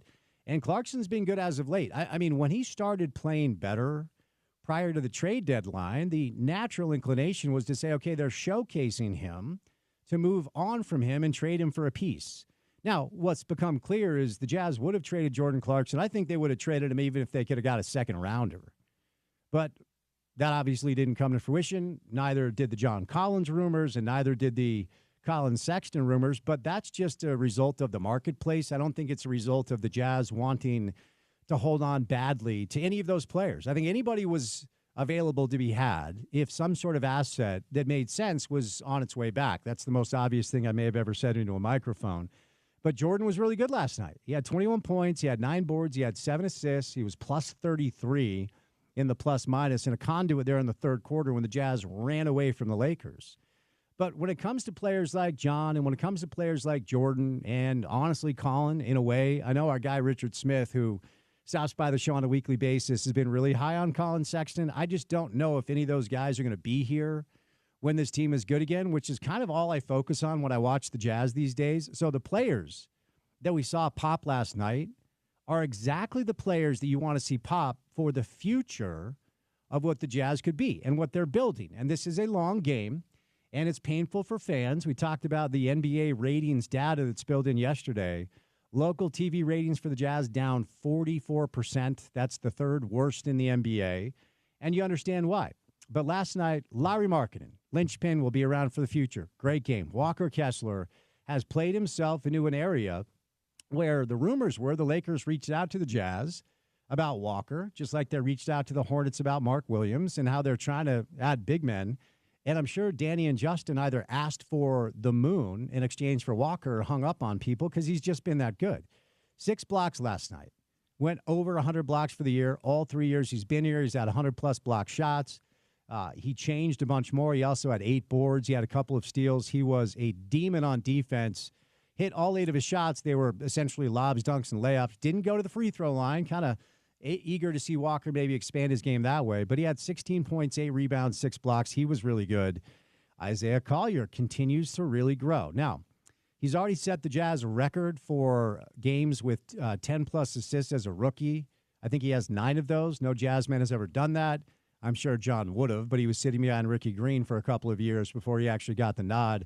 Isaiah had 10 points. He had 9 assists last night, 7 boards. He was good with the point of attack, and defensively, this team last night was pretty solid, and pretty solid for one of the worst defensive teams in the NBA is actually as complimentary as I can be. And then off the bench, what Will has done here has been really interesting, okay? So deciding to start Isaiah and bring Keontae off the bench, by all accounts, Keontae wasn't thrilled about that. No matter who you are, you want to start and you want to play. That is a demotion. But Isaiah has really stepped up, and he has accepted this challenge, and he has excelled in it. He's leading all rookies in assists, and Keontae is starting to kind of accept this new role. And last night, he was phenomenal. 7 of 12, 3 of 7 from 3. He had 20 points. He had 10 assists. He had 7 rebounds for the Jazz as they were able to get the win over the Lakers. Now, the Jazz have the Clippers in town tonight. The injury list for the Jazz is very, very long. Looks like Walker Kessler is not going to go. Jordan Clarkson will sit as well. And then after tonight, it's time for the All-Star break. And this time of year in pro basketball, you badly, badly want to get away from each other and have some time apart. You know, Porter, I did read the Jazz were, after last night with the win over the Lakers, where the Lakers had 14 turnovers and the Jazz only had 12.